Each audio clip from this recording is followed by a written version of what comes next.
Power on.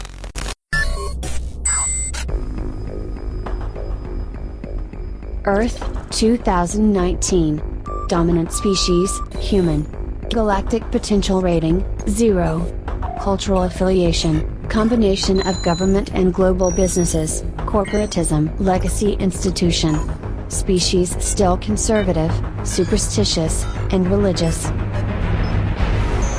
Ecologically illiterate, largely unaware of cosmological foundation of love. Level of technological dependence is disturbingly higher than the galactic standard. Species distracted and behavior controlled by technology companies. System error. Advanced concepts detected beyond normal human levels. New galactic potential rating, over 9,000. Transmission type, podcast. Host, the man of tomorrow. Brian Sovryn. Source, Sovryn Tech.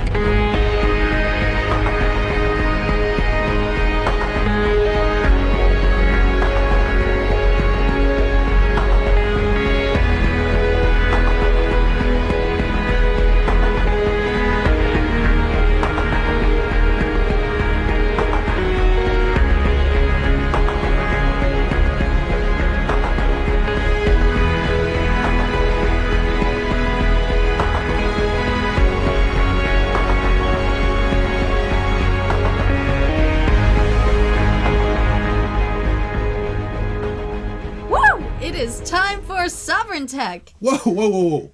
That's my line. But that's all right. I don't mind it. You say it much better than I do. Of course, it is time for that Sovryn Tech. And if you can't tell, I am not alone this time around. I am being joined by none other than the love of my life. Woo! Oh, how about that? Ellen Stallone. Aww, yeah. So nice. Well, thanks for having me on. Of course. It's something we've been wanting, and actually Sovryn Tech listeners have been wanting for some time, not just myself.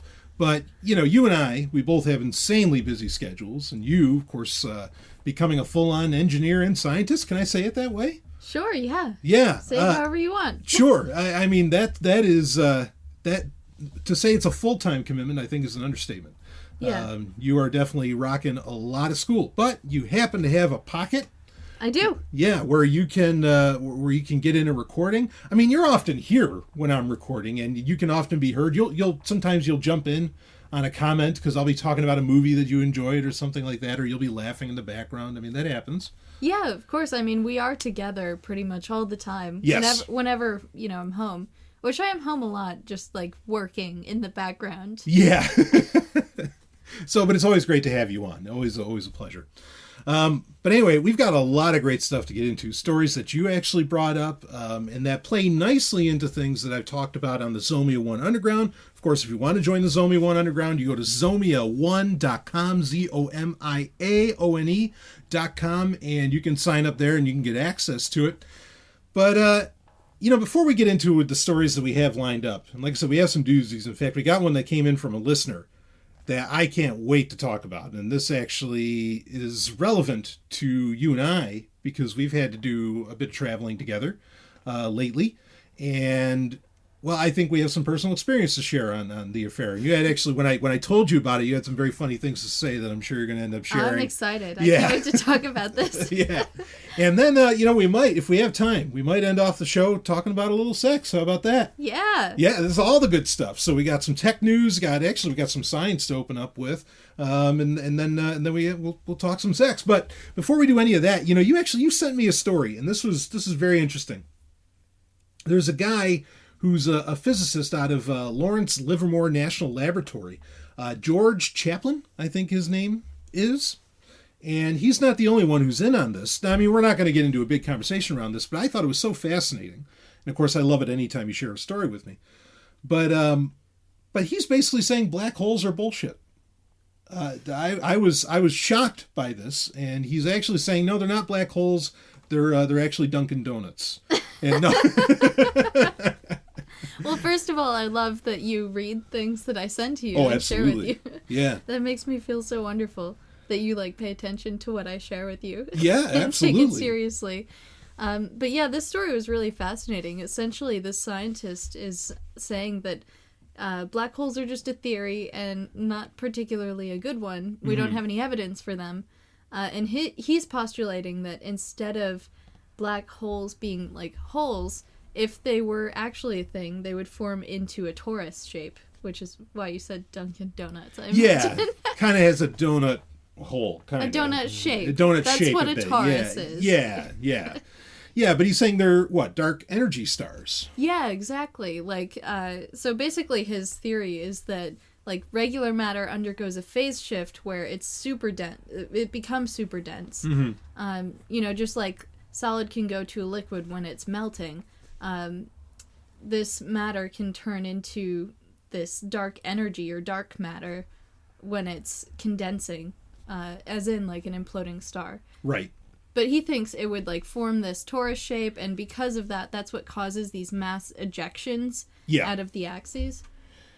Yeah, I mean, it's interesting, and he's basically saying that the Event Horizon Telescope, which right now is scoping out supposed black holes... At the center of our galaxy. Right, that he thinks that it's actually going to more or less find that, oh no, black holes don't really exist, and that it'll end up being these dark energy stars. I mean, me personally... Dark energy, dark matter, I feel like these are almost, not stopgap, but they're fill-in theories, hypotheses. And there's a lot of times where evidence, he's bringing up a great point, that the evidence for black holes is actually found kind of wanting. Yeah, it's all kind of secondary evidence, Right. It's like situational, where like scientists have noticed that planets and stars are moving like there's a really large heavy object in this area, but they don't actually see anything there. Yeah, and I get that, but then I also think that's true, frankly, for dark matter and dark energy. I think it's the same situation.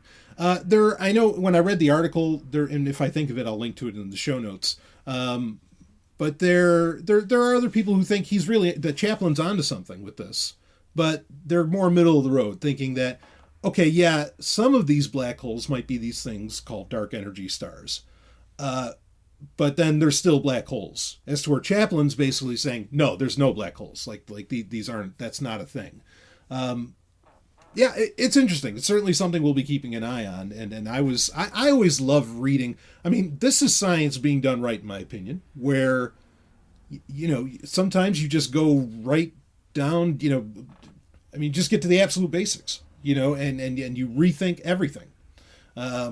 And I like that when people come out with that sort of thing. So yeah, I was intrigued. I mean, do you have any other thoughts you want to share on it? Yeah, I'm just fascinated by it. I mean, his whole postulation was different than anything that you could relate to, like traditional black holes. Like his idea of a dark energy star was basically saying that, like, beyond the event horizon, it wouldn't be all black. Right. You could actually see through it. Right. And you could see the distorted light behind it. So I don't know. I think it's an exciting time to be alive, because we might actually get to see an image of the center of our galaxy, and get a higher resolution image and see if either one of these theories are right. It could be neither. Sure.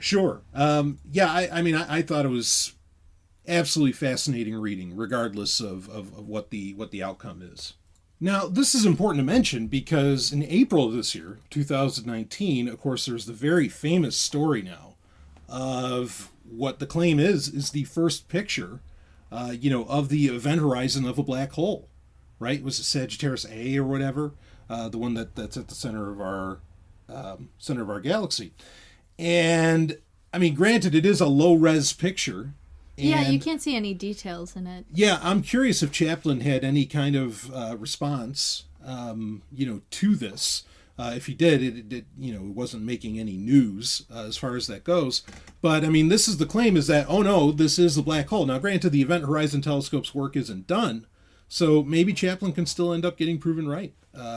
Or maybe just it's scientifically accepted that, no, that was a black hole that we just saw, and we have the picture of it. We have the photographic evidence. I mean, it's a tremendous story, and regardless of the reality of the situation, that picture is amazing. I mean, it is certainly a feat of science. Yeah, and human ingenuity. I mean, it's really, really incredible.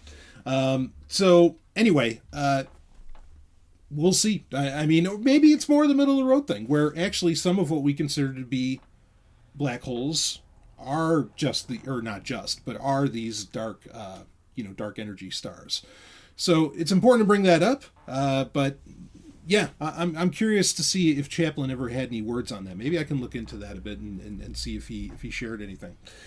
So, but that said, before we get into our lead story, we've got a doozy that actually for you and I, Ellen, hits right here at home. And right here at home happens to be New Hampshire. Now, let's get into a Sovryn Tech sponsor here quick. You and I, we happen to... How long have you lived in New Hampshire? Are you willing to share that? I've lived here since January of 2013. 2013. So you're... Oh, wow. So you're coming up on 7 years. Yeah, almost 7 years. Okay, so I'm 8 as of October. Yeah, okay. So, wait, is that right? 8? Okay, yeah, next October I'd be... Yeah, okay. Anyway, I'm 8 years in as of October. Pardon the math. We're here. Seniors. Yeah. But you came here, just as I did, for something called the Free State Project. Yeah, that's right. Yeah, and we were both basically looking for some pretty serious liberty in our lives, some personal freedom, some freedom. And that, of course, is the mantra of the Free State Project, liberty in our lifetime. Now, people got to understand, this is not a political organization, but the idea is that you get a group of people, and they have over 20,000 signers now, and that was the goal, was to get 20,000 signers, to get them to come to one geographic area and to effectively affect change, that leads towards more liberty in one's life. I mean, Ellen, can you say, I know I'm kind of putting you on the spot. I mean, what attracted you to that? Like, what made you make the move? Oh, I was really excited about the idea of a bunch of people who were kind of along the same philosophy as me, being in the same spot. And since I've moved here, I've had so many wonderful friends and experiences just within the Free State Project community. So I'm really grateful to have taken part in it. Yeah, absolutely. Same here. And of course, we found each other. Yeah. And... Well, you can't get any better than that. Finding the love of your life. Exactly. Yeah. So you can also find love here. But anyway, I'm not saying that's a guarantee, but go to the website, fsp.org. It's FSP as in Free State Project, fsp.org/join. Make sure you go to that /join and you can sign up. You can come here. You can hang out with like-minded individuals. There's hundreds of events happening all year long, all over the state. I mean, it's really, really something. I agree with you. The last 8 years of my life have been absolutely tremendous, and it really is part because of the community that you very much can instantly have when you come here. And it's a beautiful thing. Going to the events. I mean, we've hung out so many times over the years. Personal events, Pork Fest, Liberty Forum. I mean, it is dynamite. And folks, all of you can too. You go to fsp.org/join, where you can become a participant of the Free State Project. And I thank them for sponsoring Sovryn Tech, and kind of thank them for me and Ellen being together. So no complaints there. But yeah, I mean, it's really something. So again, fsp.org/join. Make sure you do that. So speaking of New Hampshire, we have a story here out of the Atlantic. This is very fresh. This is from, because that last story that we were referencing was from 2018. And then that picture, like we said, of the black holes from later, it was from April 2019. But this story is not the case. This is a very, very recent story from The Atlantic by Alana Samuels. And the headline is this the end of recycling? Now, Ellen, you read this. You broke this down. I've actually talked about recycling, ironically, recently on Zombie 1 Underground Q&As. And I even said this is a subject I'd like to get into because there's a lot of crazy business, of course, business being the operative word and a problematic word perhaps, but there's a lot of crazy business going on as far as recycling goes. So give me the breakdown here. Because there's a little town in New Hampshire called Franklin, New Hampshire, that apparently was the impetus of the story, at least in the Atlantic, but then also speaking to the broader issue going on around recycling, at least in the geographic area known as the United States. But give me a breakdown here. So Franklin, New Hampshire is a really, really small town in northern New Hampshire where the population is very low. Yeah. But it's still important to talk about because it's kind of representative of a large, I guess, volume of the United States, if you want to talk about it that way. Like, there are plenty of large, like, high population cities in the U.S., but there are also a lot of cities like Franklin, New Hampshire, that are just small towns where, people live quiet lives. Right. And the city of Franklin has been trying to do whatever they can to reduce their ecological impact. But as the story mentions, it's just not feasible for the city to carry on with their recycling program any longer because they used to sell their scrap or their recyclables for like $6 a ton, I think the story said. But now it costs more. I mean, so they were selling it, and it was being shipped over to places like China, where they would recycle it and use it for making more goods, because China has such a large industrial sector. Sure. But now they are unable to sell that scrap because I guess there's some legislation that's been passed recently where China is like no longer accepting all this trash that America's been selling to China. So there are like local processing facilities that would buy the recyclable, or that the city could sell the recyclables to. But at this point, it's so expensive to do that it's just cheaper for them to throw it away or send it to the incinerators. Right. So it's like going into the landfills. And it doesn't even matter now if you throw your goods into the recycling bin or the trash. It's all going to go to the same place. It's all going to the landfill. Right. Basically. For Franklin, New Hampshire, that's the case. And as this story kind of exemplifies, it's becoming more of the case for more cities across the U.S. Now, you had a good friend that actually brought this up to us. Yeah, she did. She brought it up to us about it. I don't know. It was a few months ago, and I kind of let it go in one ear and out the other. Right. I was like, that's not the case. Like, I didn't want to believe that was the horrifying truth, you know. But it seems that it's so, and very close to home. Yeah. I've even heard there are companies, one of them in particular, I think it's called Liquid Death. It's a company that sells water, amazingly, but it's called Liquid Death. I love it. If they want to be a sponsor, please come on board. They have a great attitude. But they've actually integrated that. I've heard that in their ads about how recycling, because they put all their stuff in aluminum cans. Oh. And instead of plastic bottles. And they actually bring up the point that, recycling doesn't even happen anymore. Not really. Like you think you are, but it's really not. I mean, this is real. Like this is a thing. It's a major problem. Yeah. Yeah. Now, I mean, how do you feel about this? Like, are you suddenly going to just start throwing everything into the trash can and not waste time with the recycling bin anymore? Or because I don't know if we have a heat map of everywhere that this is going on, but it's pretty clear that this is a problem that either is just waiting to hit every municipality, and it just hasn't yet, or or maybe maybe this is a problem, and like there is literally no recycling going on in the world anymore, except for in places where it gets done in mass, say like in China already, but it's only happening, locally there, or domestically there, I should say.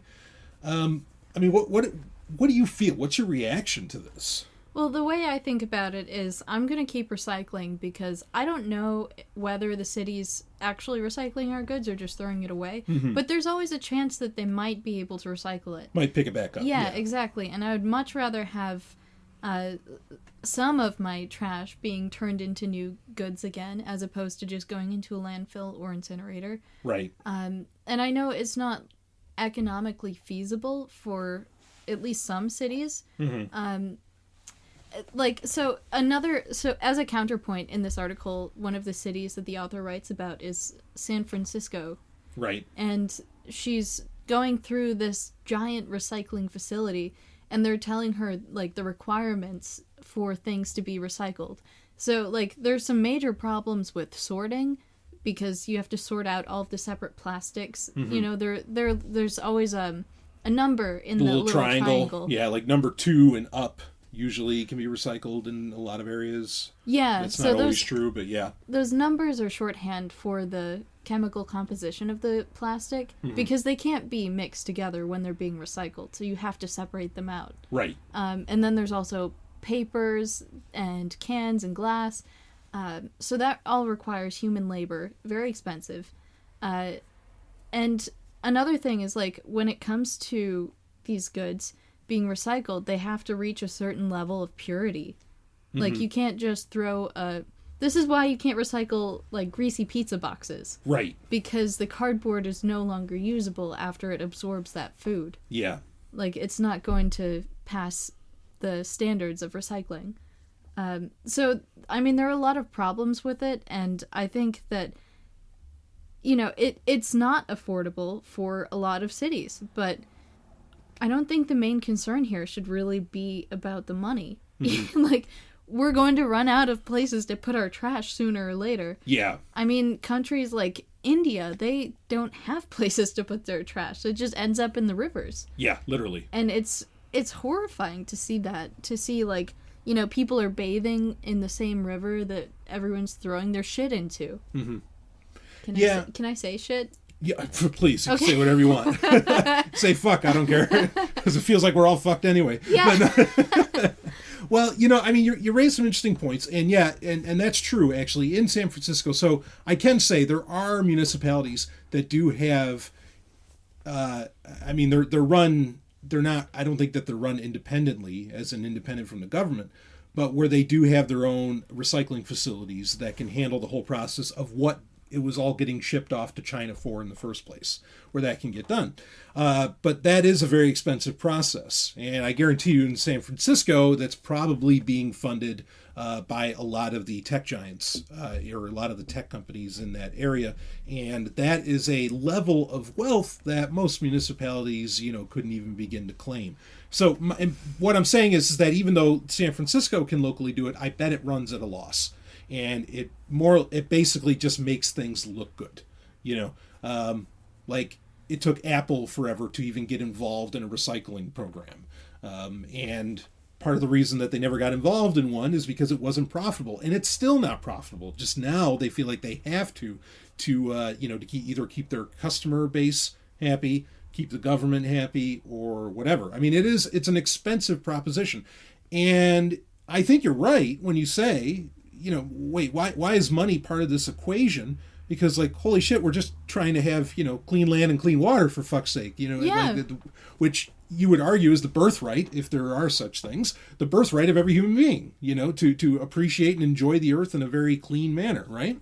Well, you would think that people would be concerned about it, even in a sort of self-interested manner, because, right, like, doesn't everyone want to live on a beautiful planet where we can eat the food and drink the water and feel safe about it?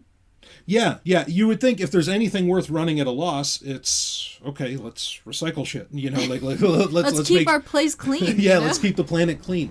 Certainly, this speaks to, and we've talked about this on the show in the past. Jeff Bezos of Amazon he has an entire plan of where you basically zone off the Earth as like education, vacation, and light industry, and then you do all of this, you know. All of this industry that produces all this nastiness, right? Like, you know, whatever materials we're trying to recycle or process properly so it doesn't junk up the planet. You do all of that off-world, okay? And like that's his idea. We already covered all that and the issues that come along, you know, with that kind of notion. I just think people need to rethink how they produce things and why they buy things and what they buy and what they do with their things once they have them. Yeah. You know, like, we're so wasteful. We don't think about longevity. And that's really the most important factor here, I think. Like, right. Because the conclusion to this article was that the best thing that anyone could do is just stop being a consumer. Yeah, yeah. It's funny, and it's a great point to bring up, and it's something that so many people, literally for decades, or there's whole documentaries that get made to this day. In fact, I saw one. I think Woody Harrelson was like the host of it. That are all about being a conscientious consumer, or like just thinking about it. Like you can't. Basically, they're saying you can't help but be a consumer, but for fuck's sakes, like be knowledgeable, be an informed consumer, if you will. And I think that's a great point to bring up. When you and I, we go to the gym, pretty much every night, and there's when we fill our water bottles, right? Mm-hmm. There's the thing. It's a water fountain made to put water bottles under, and there's like a little counter next to it that says, "You've saved this many bottles." Yeah, and it's in the thousands every time we go there. Right, because you're just reusing your water bottle, and you're just refilling it. Of course, the irony is not 8 feet from that fucking from that water fountain is a fridge full of water bottles, or bottled water, I should say, not water bottles, but bottled water, in that plastic that we're talking about here. That's meant to be thrown away. Yeah. I think that overall, and you could say that being an informed consumer is a very expensive proposition, and I don't necessarily disagree with you. Or I don't necessarily disagree with people that say that.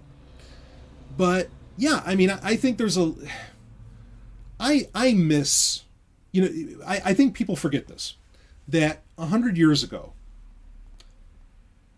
things being built well, that's the only way they were built.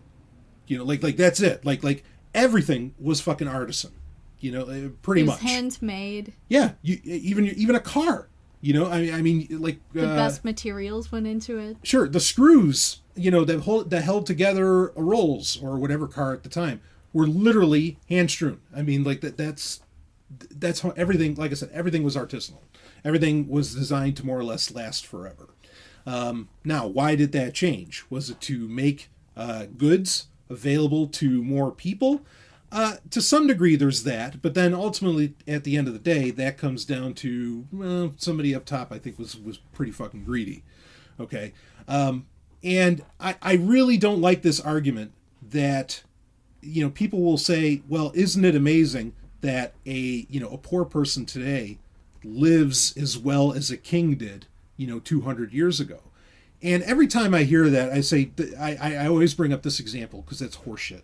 No, because the shirts that I buy, or that anybody buys, that a poor person buys, are so piss poor, they're lucky if that shirt's going to last them, 2 months. Okay? As compared to the shirt that even I could buy in the 90s, that some of them I still wear to this day because they were so high quality. This getting stuff down lower and lower in price comes at the cost of ultimately of quality. And I think that if we kept a demand for quality products, that a lot of this recycling wouldn't even have to happen because these damn things would basically last forever. Or a lot of this stuff would. I think there's a solution in that. I'm not saying it's the only solution, but I think there's some solution there to be had. But, let me ask you this, Ellen. Do you think that recycling, I've heard people say that recycling has more or less always been a racket. Like it's always been bullshit and it's never been like an actual solution. How do you feel about that? Well, I don't know that that's necessarily true. So in this small town that we live in, mm-hmm. there used to be a glass recycling facility. Right. Where the entire town would collect and recycle all of the glass. Mm-hmm. And, I think that could actually be really useful and profitable to people, turning trash into something useful again. Yeah. So I think there are cases where it can really come in handy. There are some products that you just can't recycle, even though they say, like, recyclable on it. Mm-hmm. The facilities that we have now and the sorting methods aren't, they move too quickly. They aren't precise enough to, like, separate the materials out. Yeah. So I do believe that some recycling could potentially be a lie, but there's some that is actually useful and really effective and efficient. Yeah, I would agree with that. I don't think it's fair to say, like, it's always been a racket. that's just not true. I mean, like, Right. It depends on how you want to define it. I guess if you're talking about, like, public recycling, that's where, like, the uncertainty comes in. But just throughout history, people have been natural recyclers, like the Native Americans, or even, like, people living over 200 years ago. You know, like, everybody had to reuse what they had. Like, Yeah, because it's all you had. yeah, like, women 300 years ago didn't go out and buy new dresses every few months. What they did was they would take their existing clothes and just mend them, or, like, take old fabrics, cut them up, and re-sew them into new things.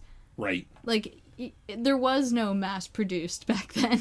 You had to, like, make things for yourself. Yeah, I mean, I think a great thing, you know, a very simple thing. And I mean, look, there's no argument that resources are being, say, used up. Okay, even let's go for a simple example. Grocery bags. Okay, be it paper or plastic, you know, at the grocery store. Yeah, okay? We're pretty bad about that. Yeah, like, well, we've got a whole closet full of grocery bags. True, but we do use them for garbage bags, ironically. We reuse them multiple times. Yeah, we don't throw them out. I mean, we try to make use of them in whatever way. I mean, we certainly go to the fullest extent of what these could possibly be used for. But I bring up this example, okay, without question, you know, whether you're concerned about the trees or whatever anybody's concerned about, I mean, these things this is using up some kind of resources, okay? And so, and eventually, a lot of it is probably, for the average person, it probably is going to some kind of landfill or something like that. And I think most people, even the most ardent capitalist, would say, yeah, I'd prefer not to see a landfill outside my window.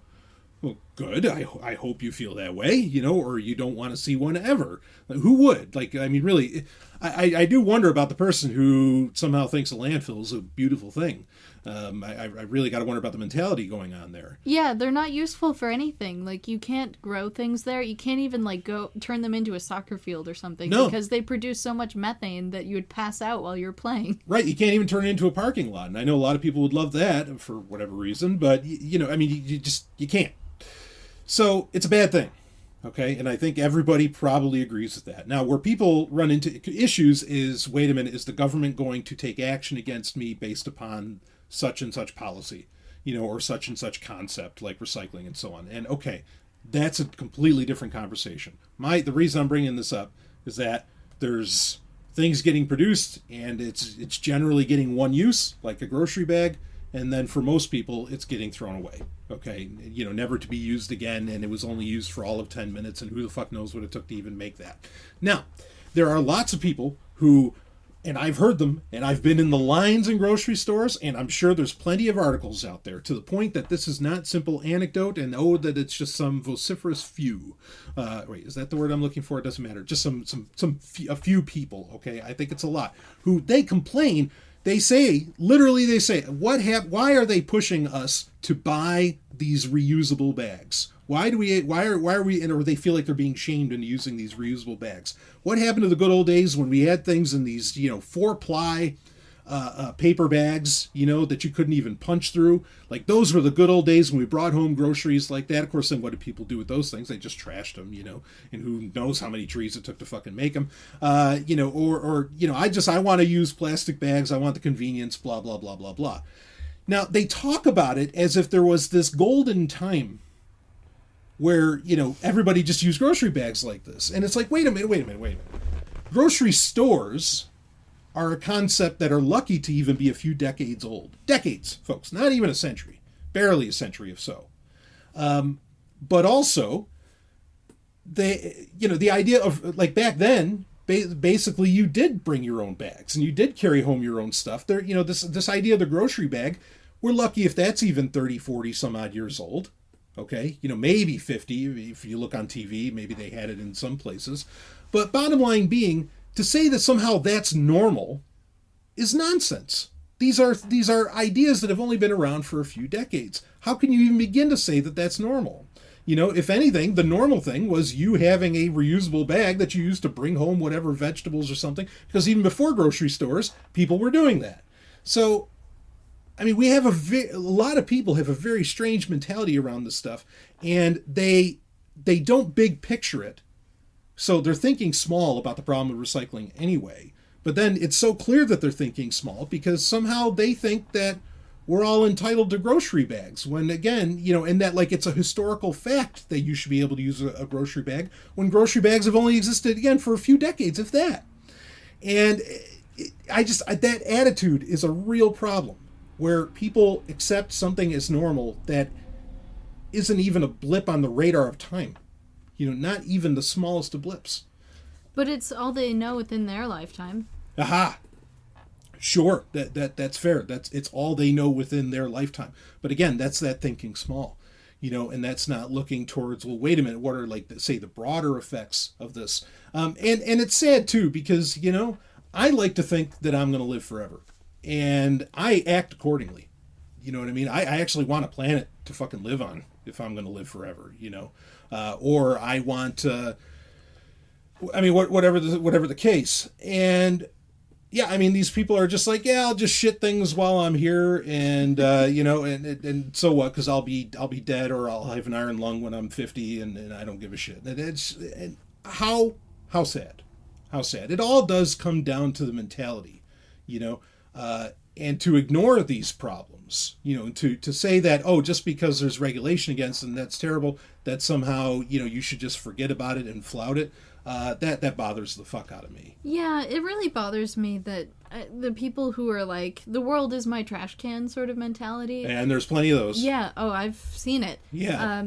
It's such a lack of care about not just the people around you, but like all life in general. Yeah. This doesn't just affect us, this affects the entire food chain. Right, which the food chain is cyclical. And it eventually comes back to you in some form or fashion. Right. Yeah. Yeah, it's really short-sighted and selfish in a really harmful way. And I just wish that people cared, Yeah, no, I agree with you. I think being in the practice and being in the mindset of, that recycling is a good thing, or of buying things that you can reuse, regardless of what's going on. As far as, is the town of Franklin, New Hampshire actually recycling shit? Regardless of any of that, just going through life with that mindset, giving a shit, frankly. And that's really what it comes down to. I think it's a very good thing. So to me, it doesn't matter what the town of Franklin, New Hampshire is doing. I'm still going to go through life thinking that, okay, I'm trying to create as little impact, say, on my surroundings as possible. I want stuff that lasts, which I would hope everybody wants that. And just being, again, a very informed consumer. What do you got? Yeah, I think that's definitely a good mindset to have. Whenever you go to a campsite in a state park or something like that, right? There's always signs that say "Leave no trace." Carry in, carry out.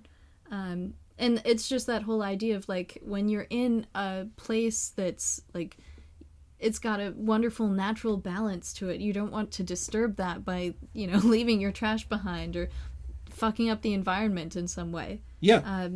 And I really like that mentality too, because that is thinking in the long term. It's supporting the longevity of everything, not just you, but all of the life that surrounds you. Yeah, which again can ultimately come back to either bite you in the ass or make you healthier, one or the other. So yeah, I know, I totally agree. And I live by that, of leaving no trace, or at least as best as I possibly can. I really do. And again, I'm not appealing to any environmentalism, and I've already made my cases on that on the show many times, so I'm not going to rehash them here. And I don't give a shit about laws. This is just all about what I consider to be in my best interest. It's an altruistic egoism, if I were to use a term that's out there. I could make that kind of claim. I don't like to use the word altruism, but I'll put it out there. But I don't give a shit about the laws. I'm not caring about what the United States, what the U.S. government is saying I should do about recycling. I'm doing it because it's what I want to do. It's what I think is important intrinsically. Yeah, and whether or not local governments are actually recycling or throwing things in the trash, you should still be mindful of what you're doing. Absolutely. That's what you have control over. You don't have control over what happens once it leaves your house. Yeah. But at least while you're, in control of your goods, use them in a way that can lead to better outcomes. Yeah, absolutely. Well, you want to move on to another subject? Okay, sure. Yeah, okay. Well, anyway, we're going to take a quick break, and then we'll come right back. And, well, we don't use any recycled audio on this show. So, more all-new Sovryn Tech, and, of course, being joined by the wonderful Stallone here. We'll be right back with more.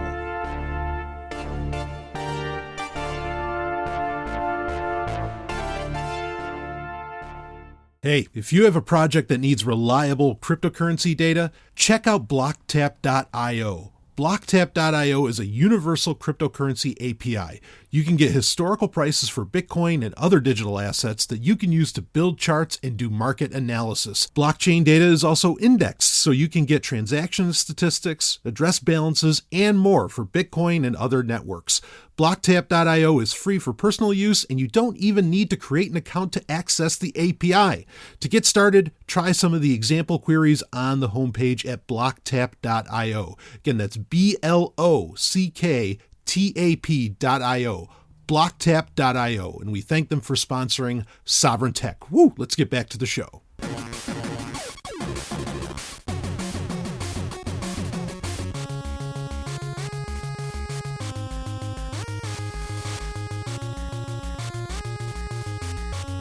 HackSec.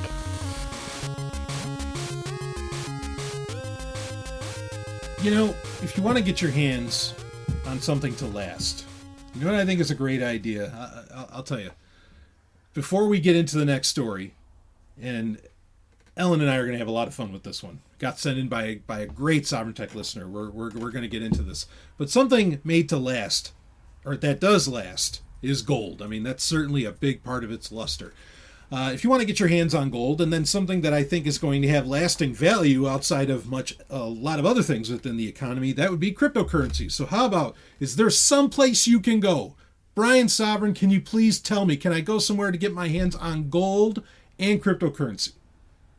I want you to go to Vaultoro. That's Vault, okay? V-A-U-L-T, like a vault. And then Oro, O-R-O, which is Spanish for gold. Vaultoro.com. They have been doing this since 2015. They've been in the crypto space since 2015. Baby, that is an eternity. It is a company that I trust. You can trust. Get over there. Get your gold wallet set up. You can get it set up in seconds for free. Get your hookup. Vaultoro.com. V-A-U-L-T-O-R-O.com. And I thank them for sponsoring Sovryn Tech. You're a fan of cryptocurrencies, aren't you, Ellen? I am an owner of cryptocurrencies. Oh! Or should I say trader? Oh, there you go. Okay, all right. Yeah, you know the score. So, yeah, Vaultoro, great place to get in on all of that. Of course, we love crypto on Sovryn Tech. I need to get into that conversation a bit more in the near future. There's some subjects worthwhile, things shaking up in the cryptocurrency space as late throughout the end of 2019 that I think would be worth talking about. But anyway, that's not what we're going to talk about right now. We have plenty of crypto stories to get into in the near future. But for right now, I want to talk about, of course, a running theme on this show. And Ellen, I mean, you've been listening to the show, how many years have you? Gosh, almost as long as I've been in New Hampshire. There you go. So probably 6 years. Yeah. Okay, yeah. So you've been listening to the show for a long time, and of course, I talk privacy all the time. It's your specialty. It is my specialty, and we have a story. Actually, like I said, got sent in by a great Sovryn Tech listener that has to do with privacy, but I think it's something you and I, Ellen, could actually relate to, and so I want to break into it. I'm going to start reading his email, but then I'm going to go to the story. And then we got a little more to get into. And here we go. Hey, Brian, or it's the headline or the subject line of the email is Big Brother on Airplanes. Hey, Brian, this really hit a nerve with me. These assholes are adding to their list of stupid, ineffective, inexplicably marketable excuses so they can stick Big Brother further up our business. This time they're putting cameras in airplane seat backs so they can watch you fall asleep and turn off the in-flight movie playing on the seat back. For real, that's their excuse. And they double down by saying they're doing this to be empathetic to me. As if subjecting oneself to the indignities of modern flight are not bad enough already. Anyway. They better be paying you for that airplane ticket. Yeah, right. Certainly. I mean, Cameras in the back of an airplane seat. I mean, what do you think instantly, Ellen? No, that's a bad idea. Don't do it. As soon as you heard cameras, right? You were just like, no, Yeah, that's a bad exactly. idea. Yeah, Put cameras on nothing. We don't need cameras anywhere. that's right. Jesus. So No, I would do such terrible things to that camera if it were like within my reach and I could touch it Yeah. on the airplane. yeah, now I'm going to read a little bit of the story here from CNN, okay, and then we'll break down a little more of the email because he also linked to this listener where he was commenting on part of this story and everything on Y Combinator on Hacker News, and I was amazed at some of what I read there. I mean, the emailer like just leveled the floor, or level everything, and did great. But some of the other people as well, it was very impressive what they had to say. I was shocked and pleased at the same time. But let's read a little bit here from CNN. New airplane seat design will make it easier to sleep in economy. And this is from December 10th, 2019. So here we go. Who hasn't struggled to sleep on an airplane economy seat, forced to improvise a makeshift pillow out of a rolled up sweater or scarf? A new seat design comes with an innovative solution to this in-flight issue, using padded wings that fold out from behind both sides of the seat back, allowing both for additional privacy and a cushioned spot to rest heads for some shut-eye. The new idea from Universal Movement, a spin-off from blah, blah, blah, blah, blah, is called Interspace. It premiered in London this week as part of the, some summit. Anyway, CNN Travel went along to find out more about what makes the seat different and to test out just how comfy this concept really is. Now, real quick on this. This is different than the camera, but the camera, we'll get into that. I mean, we've been on some planes recently. Now, like the headrest, you can fold on certain airlines. You can fold those out to where they are like wings that hold your head in place. Yeah, right? and when those are part of the seat, it makes the whole experience much more enjoyable. Sure. I mean, and certainly, sitting in economy can be very cramped. Like, there's no doubt about that. I mean, you have a worse time than I do. Your knees are like pressed against the back of the seat the whole time. Oh yeah, I mean, if anybody, like if they lean their seat back, I'm screwed. Like it's just going to be an uncomfortable ride the whole fucking way there. I can't stand it. I'm more than happy to sit in by the emergency exit door, because usually there's never a seat there, and you can just stretch your legs out. I will take on that responsibility. I will open that door like a champ. Yeah. When that plane starts going down, I assure you. Well, you know how to open plane doors. Well, that's true. I have jumped out of a plane or two. I have an idea, more than a plane or two. I do have an idea of how to make that happen. But bottom line, I mean, yes, I think there is room, no pun intended, for innovation in airline seating. Certainly. I think the biggest innovation would just be giving us back some leg space. Yeah, absolutely. I mean, and granted, if you buy, first class or business, you usually get more of that. But yeah, it'd be great if we had that, of course. But then this keeps going on. They talk more about, they're talking about the wings, and they're basically saying, yeah, this actually feels pretty good. And I can kind of imagine it. And all of that is a fine idea. I don't think anyone, even the emailer, is complaining about that aspect of things. But then it turns into, a whole other affair. It takes a dark turn. Yeah, and that's when they literally start saying that, okay, now we're going to put cameras. Let's see, where is it here? Retrofit option. The seat prototype, carbon fiber, blah blah blah, and then it says, in fitting with the trend towards more personalized, data-driven flying experiences. That should terrify the fuck out of anybody when it says that. Yeah. New Territory, that's the company, is keen to add facial recognition technology to the mix too. And this is just like a little blurb at the end of this story. The idea is that as the seat wing recognizes that you've fallen asleep. So here's the problem. These wings that are supposed to hold you like in place and help you better are actually sensor laden. And they know when you've fallen asleep. Okay, and also there's a camera that's doing it as well. They'll automatically turn off the movie playing on your IFE, which IFE I'm guessing is in-flight entertainment. Quote, it's just about very subtle technological enablers to just make the whole thing feel a bit more empathetic to you, end quote. I bet they are keen to implement this technology. I bet they're really keen on getting some facial recognition on these airplanes. And to say it's empathetic. Now, I guess maybe they are, especially when it comes to airports and airlines and all this, the security theater. Like, I don't think most people feel safer because they take their shoes off before they get to the concourse, right? Because they're going through the TSA. I don't think anybody feels safer because of the TSA. I don't believe it. I think most people just find it to be an annoyance and they don't even want to think about it. I feel really undignified. Yeah, actually, I feel the opposite of safe because I even have to you have to put your arms over your head and everything. I mean, you feel like a criminal. It's actually kind of scary. Like, I've never said this to you, I don't think, but like every time I go through the TSA and have to put my hands over my head, I feel like I'm being arrested and searched. Yeah, it feels so violating. Yeah, it's terrible. And I mean, so if you want to be empathetic, well, for starters, how about we get rid of that horse shit? But probably not going to happen. No, never. Yeah, exactly. So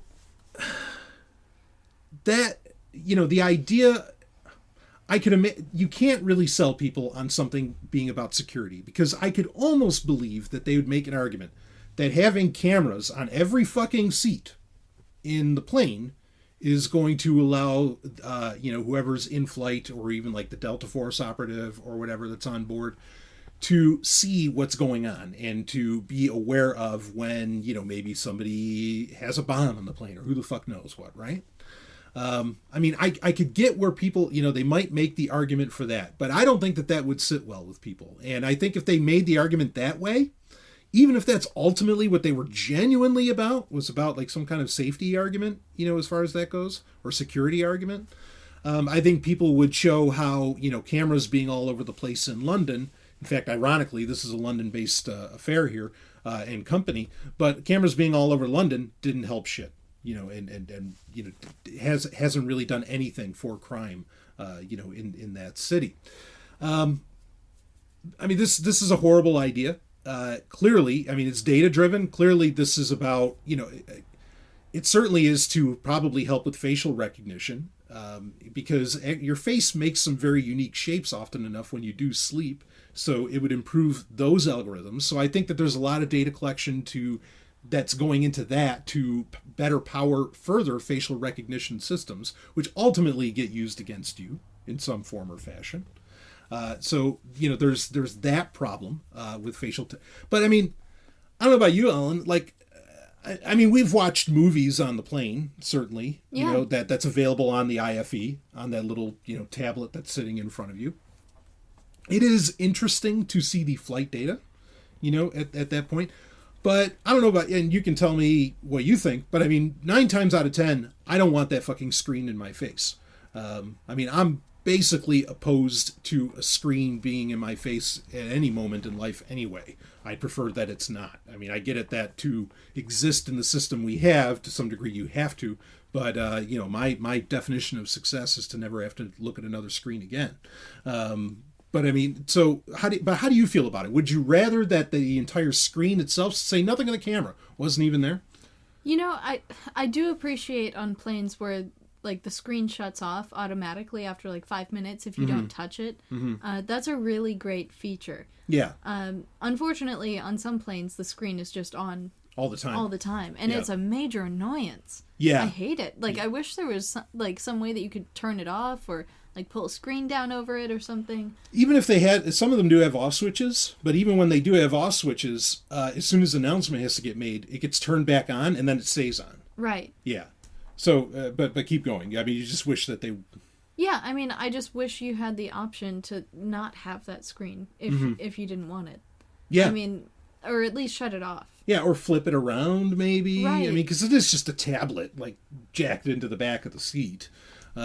Yeah, just like pull down a cover slip or something. Mm-hmm. That would be nice. I don't want that in my face most of the time either. Like, I prefer to read on planes. Yeah, absolutely. And that's the thing, is that even if their argument was sound, like, yeah, it'd be great if the screen was turned off while you're sleeping. Okay, then just have a timer on there that kind of, Netflix does this, and some streaming services do this, where after a certain amount of time, it will ask the question, hey, are you still watching this? And you just answer yes or no. And if you answer no, and on a long, after a few seconds, it shuts off. That'd be way simpler than trying to install cameras and facial recognition software on all of the airplane seats. Yeah, inexpensive. I mean, it costs nothing. It's just something that you program in quickly and requires no, treading upon your privacy, or. And no hardware updates for the airplanes either, which I imagine would take, like a huge investment from the airlines. Well, this is, and this is what's really, you're hitting at a great point, because part of what makes the surveillance society, not state, I mean, there is a surveillance state too, but society has gotten in on the whole game.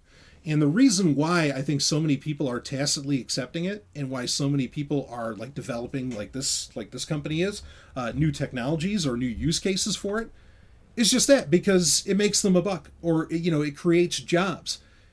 Regardless of how it tramples upon, your human liberties, regardless of that, it makes a buck, it makes a job, it keeps you in business another year, so fine, we'll do it. Who the hell cares what it does to human beings? I think it's terrible, because it's already creating more stress for what is, for a lot of people, a very stressful situation, being at 30,000 feet in the first place. Who wants to be filmed while they're on an airplane? Yeah. Potentially like falling asleep or being frightened. Yeah, I mean, certainly a thing we could all do is, I think this can get past the TSA. We can bring some tape with us, some duct tape. That's a good thing to have, and just slap it right over the camera. Or even cheaper, your chewing gum. Yeah. or well, I'm sure you can think of a few things you'd like to do to that camera if you saw it. Oh, sure. Just start picking your nose right in front of it or something. Stick the booger right on there. Yeah. Yeah, I think that'd be great. I would totally do that. Yeah. Take that, surveillance. I know, because probably what would happen is, if you did, actually, thinking about it, if you put tape over it, Delta Force probably would come up and get you, or someone would come up and talk to you and say, hey, we noticed you put tape over your camera. Are you okay? I'm great. Right, that's what I would say. It's like, oh yeah, no, I'm fine. Everyone else is fucked up. Like everybody else is insane here if they want this camera looking at them, that's about what I would say. But that kind of thing, I think, needs to happen. I think that's ultimately very much a resolution for this. And I want to read a little bit of the rest of the email here. Okay. What do you got? No, it's just all right. I'm just having fun with this. Yeah. So this is the rest from the emailer. Like I said, this whole thing hit a nerve with me, and I think you'll enjoy my commentary. And anyway, I'm going to read some of the commentary here, but it goes on. What really bugs me is that in meat space, I cannot convince most of my acquaintances to see the danger posed by a surveillance society. He uses the proper term. And I promise I do not rant and rave. I speak calmly on the other person's level, in context, and only when appropriate. Well, you're doing much better than I am, emailer. Thank you. So I just start yelling at people, and I grab their phone and I toss it against the wall. And poor Alan is so embarrassed when I do it. No, I'm kidding. But it goes on. Even if I were not a student of history, the danger is so obvious to me. He's talking about surveillance society. But all I get are blank stares. Blank stares. What insane parallel universe have I found myself in? Boy, do I hear that. I hear that, all the way. That it does feel like wait a minute. Because again, and I mention this all the time. I remember as a kid when Sears and Radio Shack and all these companies, when you just went to go up and buy something and they asked you, hey, could we add you to our mailing list? And of course, at that time, they were talking about snail mail. But can we add you to our mailing list? Can we get your name and address and all this stuff? And I just remember everybody in the mall just going, well, what the fuck do you want that for? They're ready to, put the cashier's, head through the counter or something for asking them for that information. And now people are just like, whoa, spread those legs. Yeah, okay. Here, take a picture. That's what it seems like now, and it's fucking insane. Anytime somebody asks you for, and you could see it anywhere. Con artists and pickup artists and all these, I repeat myself, these people, they can get any information they want out of people just because they have the confidence to ask. And now most people are so goddamn submissive in this sense that, they just instantly blurt it out because they've been so conditioned to just hand over their information at any given moment. And it's really pathetic. Yeah, it's been really normalized. It's funny. I spend so much time around college-age people, and a lot of them So, like, sometimes I'll overhear conversations. The other day, I was listening to some people talk about their cell phones. We're all sitting at the same table, so it wasn't like I was, creepily spying or something. Yeah.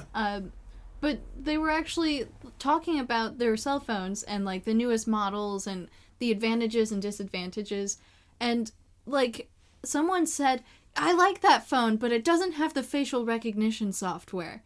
And everyone else was like, yeah, that, they're all agreeing, like, that's a really great feature for a phone to have. Oh, my God. Yeah, I know. This is... people are so used to... like, everyone has all of your information. Yeah. There's some information that not everyone can have. Like, everyone can have your cell phone number and your address, because once it gets out to, like, one source, it's sold off to a million different places. Right. So everyone has that info. But, like, not everyone has your face. Yeah. So yeah. the facial recognition software is, in their eyes, a feature. I mean, it's the most incredible marketing in the history of humanity. Like to convince people that somehow facial recognition, like, is a cool fucking thing, or that it's. I mean, frankly, Star Trek didn't even go there. Like, I remember in Star Trek 2, there's a point where Admiral Kirk gets his iris, his eyeball scanned, right? But, like, they never even went that far. And this is always my problem, because, people are like, oh, we live in the science fiction future. Isn't this fucking amazing? It's like, no, most of the stuff in science fiction never went to a central database, for one. But two, no, this shit never existed. It was never interconnected. Like, this is horrible. Yeah, the only place where that happens is in, like, George Orwell novels. Yeah, right, exactly. It's all in the dystopian shit. Yeah. And, yeah. Do you have a comment? I don't know. I just think that the biometrics and the facial recognition is really scary and terrifying. Yeah, it's a complete fail. Yeah, it's not even that good. And I mean, you've seen the commercials too. It's really being sold to people. Like, there's a commercial I remember recently where there's a woman on a bus and she just opens her phone and then looks down and then it opens and the caption says, like, this is how fast you can unlock your cell phone. Yeah, and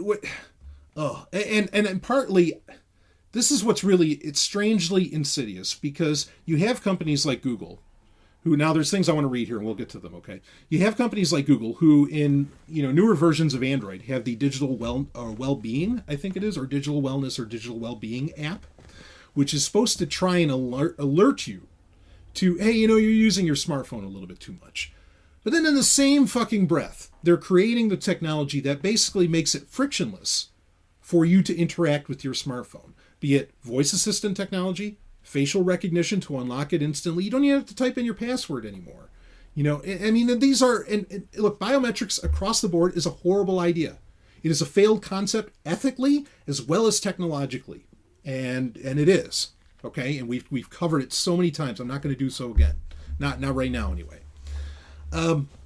So there's this weird, they're trying to say, hey, you're using it too much, but then also they're enabling it for you to pervasively, nonstop, endlessly use it and interact with it.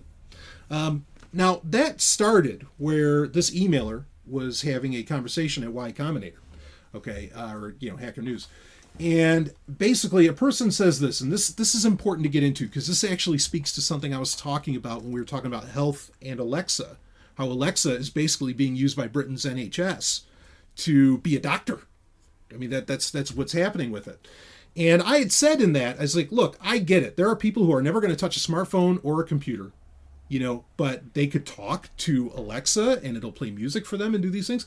I understand where that's wonderful, and that's very, very handy. I totally get that. Okay, and so here, I'm going to read this, and I'll put the link in the show notes, and people can look up where this is all going down. But this is just from a day ago. Voice control of smart devices. Okay, this is by, I don't know, somebody Bobble or something. Voice control of smart devices is extremely convenient. I can only imagine what a quality of life improvement it is for someone with physical disabilities.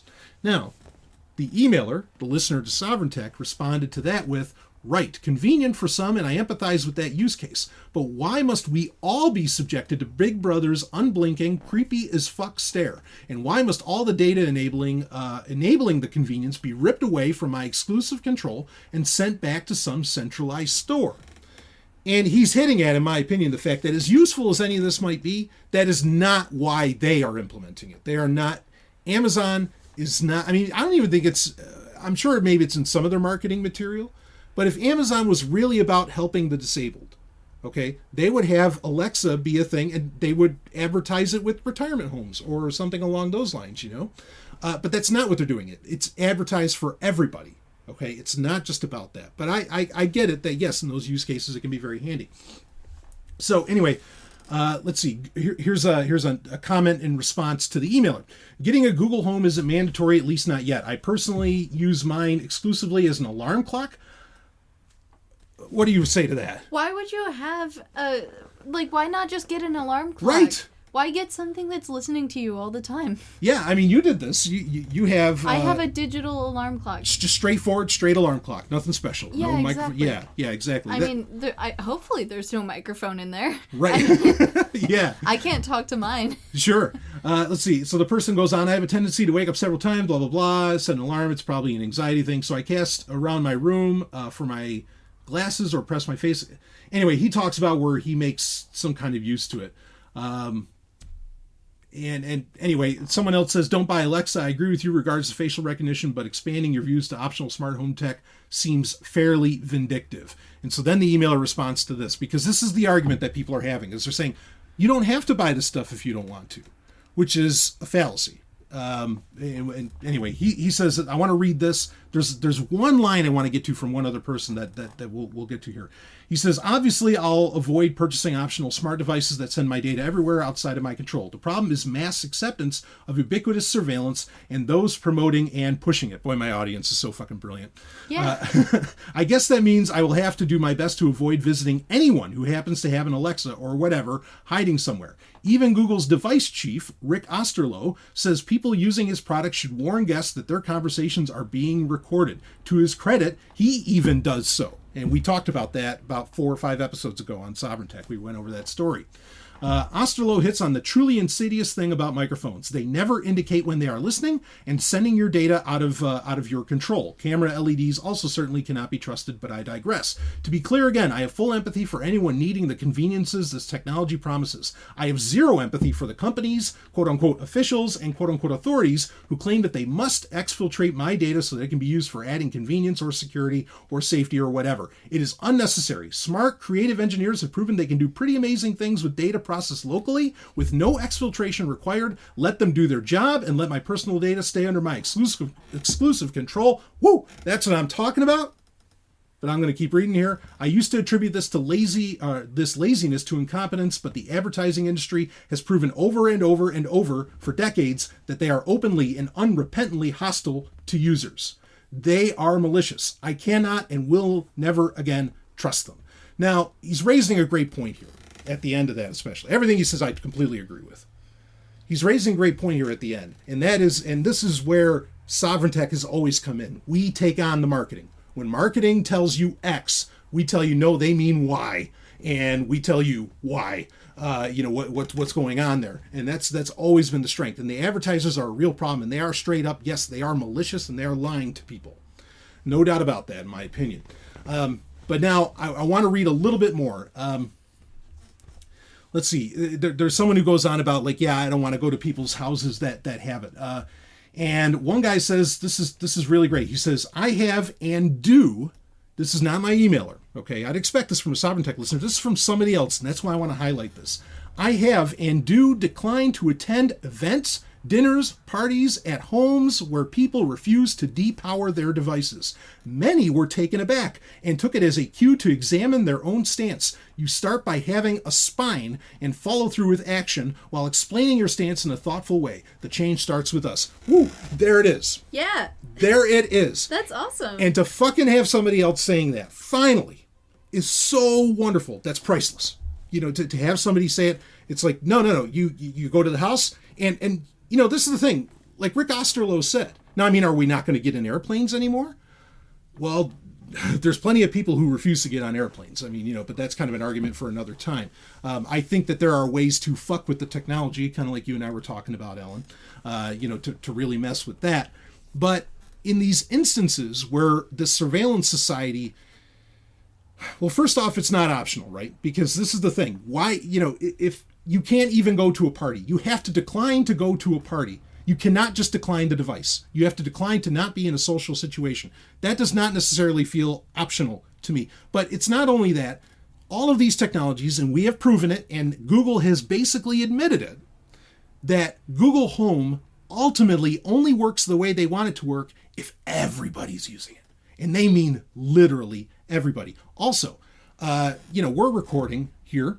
There are neighbors, there's other houses nearby or something. I have a very booming voice. I'm sure that they can hear me. Hell, their Alexa. Every time I say Alexa could get activated or something like that. What do I have to do? Are people basically saying to me that if I don't want to hand my data over to Amazon or Google, that I literally have to go live 30 miles into the woods? Because that's not optional. That's like saying that, the Native Americans had the option. No, motherfucker. Okay. The white boys came in and they fucked shit up and they did it by blanket and fucking butt of the gun. Okay. That's ouch. Yeah. I'm just saying the blankets. Well, I'm just saying that's horse shit to say to people, well, they had the option to fight. Wait, you're going to say that they should have had to fight these people off? Are you fucking kidding me? No, they were lied to and they were pushed around and none of that is okay. And that's basically the point that we're at, that if Rick Osterloh is right, Rick Osterloh is saying that people should tell you when they have these fucking devices. Okay, they should give you that consideration. When they don't, I'm gonna calm down. I think it'd be a great idea, if you really were privacy concerned and you didn't want anything listening to you, why not have everyone leave their cell phones in a certain room in the house? This happens. I mean, that would be the only way that you could really ensure that there was no device listening to you. Yeah, I mean, this happens at restaurants for different reasons. There are restaurants that will actually have a bin that they will put at the end of the table where everybody has to put their smartphone in. And the idea is that so you can actually have a conversation and not be distracted. That doesn't have to do with surveillance. But yeah, I mean, I think I love the fact that this person came out and says, no, you know what? When you go there and when you take such a strong stance and say, I'm sorry, I'm not coming into this house, unless you turn this shit off. I think people are so, just like we were talking about earlier, people are so not used to it. They're just like, well, no, of course this is how it is. Of course this thing's recording. Of course this is blah, blah, blah. I think it gets people thinking. Yeah, it definitely would cause me to rethink what I'm doing if someone did that to me. Right. It's this bad, folks. Because in the last episode of Sovereign Tech that I recorded, a lot of people thought maybe I went a little bit off the deep end. In saying, wow, you're saying that they're even tracking what we listen to, they're tracking, all this different stuff. Yeah, they are. But let's be, at the very least, be aware and start making at least a little bit of a stink. That you don't want to be heard. You don't want to be listened to by these devices. Yes, somebody is going to be there and going to bring up, well, you have a smartphone in your pocket, don't you? And then you can say, well, why don't you turn that fucker off? And maybe somebody who's really intelligent says, well, it's still listening because of the voice coprocessor. Okay, but if they're at that stage, for fuck's sake, if they are just giving in to the fact that everybody's got a smartphone around them, well, then I guess we truly are screwed. If you're that aware. And yeah, I think this is a great tack to take. And to just start making a stink about it and saying to people, no, how about we all turn off our devices? I mean, we got the holidays coming up. Everybody's getting together for Christmas. I know Jesus is listening, but Google doesn't have to. All right? Leave that shit between you and God. You don't. All right, I'm an atheist, but you get my point. Not good. What do you got? Yeah, anything you want to add in on this? Yeah, I mean, there have been times, even recently, where I've gone over to people's houses and they later said that they have an Alexa or a Google Home or something like that. And I had no idea. And I didn't even think about asking because I'm just so used to not having one.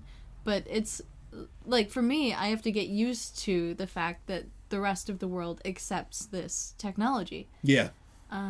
And I guess it makes me feel like I don't belong here and that I do have to live 30 miles out in the middle of the woods. Yeah. I mean, to say that this stuff's optional, no, it's not. Because it's, there's a network effect that basically forces it on us. That's why it's a surveillance society. And it's tough because I think it'd be great if we go to things, we go to events, say like you and I, Ellen, and we're like, is there an Alexa here? Is there a blah, blah, blah, blah, blah? Yeah, if I was really concerned about, if I had to have a sensitive conversation with someone, I think I would certainly ask that.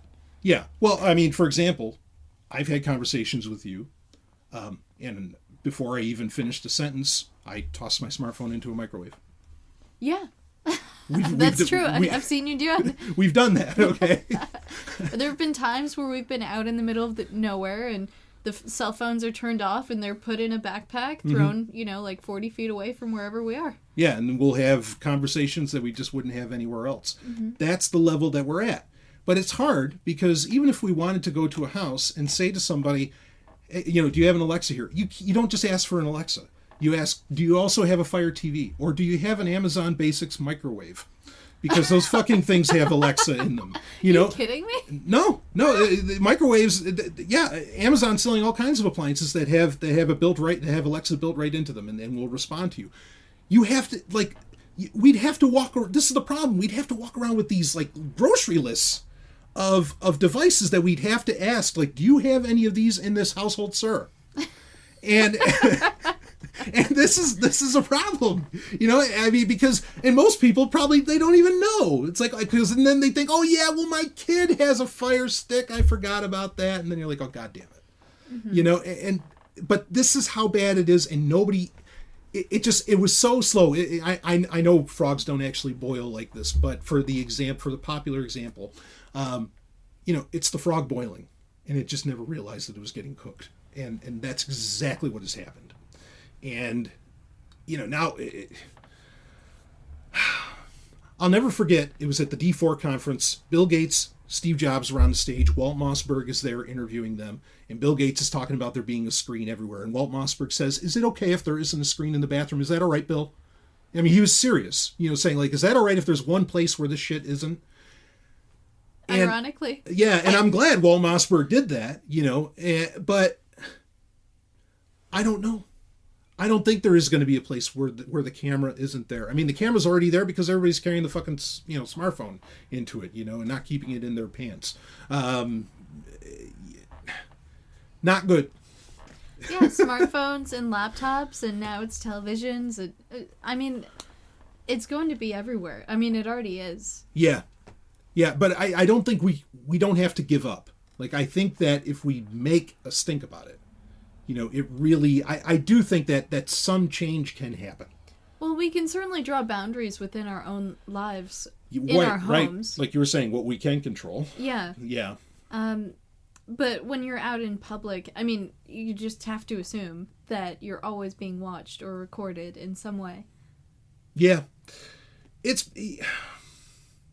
I feel like, because this is the thing. When you're people like us, who are very self-aware of all this. We'll go to the local coffee shop or something. And there's probably a million things there just waiting to listen to whatever's going on. Okay? And I don't like this term because it's associated with a moron, but I'll just say, you kind of feel like you're on a prison planet. You feel like you're aliens on some kind of prison planet. Just constantly being surveilled. And they're just waiting for the prisoner to do something wrong. Or where that information is useful. In fact, a story that I don't even, or that I was going to get to, I think I have it here somewhere, but you have, what is it? Is it geofencing? Fuck. No, there it is. Okay, yeah, this is a story from Forbes. I'm going to get to this in a future Sovereign Tech episode. Google gives feds 1,500 phone locations in unprecedented geofence search. So basically, Google handed over the data from 1,500 smartphones just on the Fed's request to hunt down one person. Wow. Yeah. And that's the thing, is that, okay, now how is that optional? It's not. I'm not defending the criminal, but the criminal, if they could just track the criminal with his device, they wouldn't have needed the 1,500 other ones. But that's the thing, he probably was smart enough to not have one, but then they just used everybody else's to get him. And, That's so creepy. Yeah, that's really bad. We'll cover that in a future Sovereign Tech. But this is where we're at. But I don't think we just have to give into it. I think we need to talk about it. We need to constantly inform people and just get them to question their stance. And you know what? If we have to miss a party or two, so what? I'm going to have to start wearing hats in public. There you go. Oh, you'd look good in a hat. Ooh. Pull it way down. Yeah, I got some nice ones. You Can I try 'em on? like a baseball cap. Oh, Yeah. That would be so sexy. Your head's a lot bigger than mine, so... Yeah, they have straps, you know? Okay. Yeah, it'll be all right. Anyway, I like this idea of, at social events and wherever else, fucking pose the question, at the very least. Even if we can't go down the whole list of everything that has Alexa on it. Maybe ask them, do you have that here? And ask them if they would power it down. It's probably terrifying that people would react. I bet some people would react pretty rudely. They'd probably say something like, or they'd think you were being rude. And they would say, well, how dare you ask me to turn that off or something, But I think we need to start doing this because there's got to be some kind of pushback, Or at the end, maybe we do all just run off 30 miles into the woods or something. But anyway. Well, there's still woods to be run into. Well, hopefully there's still woods if we can recycle some shit, for fuck's sake. Anyway, we'll be right back with some more Sovryn Tech. We've got a great story to get into, but I don't want to say don't give up hope, but don't give in. How about that? Don't give in to this, folks. We'll be right back with more. Beyond the moon Fighters, wave after wave after wave. lies a lone outpost in space. Potentially dangerous alien technology was smuggled aboard this station. Beyond the stars Blood calls out for blood. lies a dream for universal peace. One night you'll wake up and find our teeth at your throat. Beyond imagination Who would do this? Why? lies Babylon 5, the series.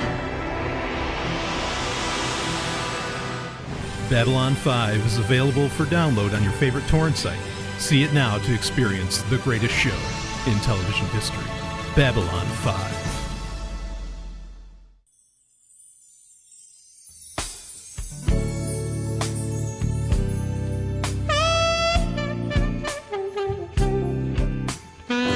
The Climax.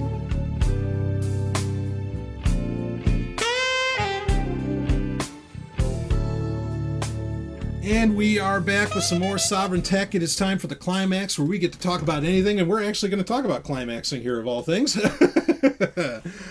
got a great story to get into, but before we do, Ellen, you can actually relate to this. Got to do one more. Got another sponsor to get in here, and in fact, it's a great sponsor if you want to take that stand against the surveillance society. A great place to do it is to call in to the number 27 talk show in the United States. Call in. It's an open phone show. You got 7 nights a week, 3 hours a night to take that opportunity. Call into that show. The show is called Free Talk Live, and start this conversation and make a fucking stink about it. And I bet they'd be pretty amenable to you doing it. Of course, and I can say that because for a couple of years, I was a host on Free Talk Live. And actually, Ellen, you were a host on Free Talk. I was. You were mandatory Friday night listening for me when you were on the show. It was Friday nights, right? Yes, yeah. Yeah. Oh, you're always dynamite when you're on the air. Thank you. But that was awesome. I mean, how do you feel about your time on Free Talk Live? Oh, I had so much fun with it. I mean, the only reason I stopped was because I moved too far away. Right. Otherwise, I would have kept it up forever. I Yeah. mean, I loved it. People would always call in and raise really interesting points. It always sparked the greatest conversations. Absolutely. No, it's a wonderful show. I'm so glad that it's out there. I'm glad that there's an open phone show. And there aren't many like that. I mean, you could think of, back when Art Bell used to do Coast to Coast, which, of course, he doesn't, sadly. We all know why that is. But anyway, he doesn't do Coast to Coast anymore. But that used to be truly open phones. This show is pretty much truly open phones. And you can call in and talk about whatever you want to talk about. And I suggest we talk about this on that show. Call in, listen in. You're in for a great time. In fact, you can go back to the archives because they got archives going back almost over a decade. And I'm sure you could find some episodes with Ellen on. We never got to do it together. That would have been... No. Oh, that would have been some magic. But, That would have been fun. Yeah. But great times to be had. Certainly back in the archives as well. You can find, again, the episodes with Ellen or myself. And, go for it. freetalklive.com. And I thank them for sponsoring Sovryn Tech. In fact, sponsorship's been going so well. Sovryn Tech, Free Talk Live just signed on for another year with to sponsor Sovryn Tech. So we appreciate this bit of cross-pollination going on, and certainly independent voices supporting one another, and I really love that. So anyway, like I said at the top of the show, we got some sex to talk about. So it needs to be talked about. Oh yeah, might be a favorite subject of Ellen's and mine, but more than just a talking subject. But she's just looking over at me. Purely intellectual. It's totally intellectual. Yeah, I mean, chaste as pure as the snow falling outside. Anyway. So this story, and I've saved this for a while. This is from March of 2019, so I've been holding on to this, but we've been that busy we haven't been able to cover it. It's from Elite Daily, and the headline of it is, "Does drinking impact getting wet during sex? Here's everything you need to know."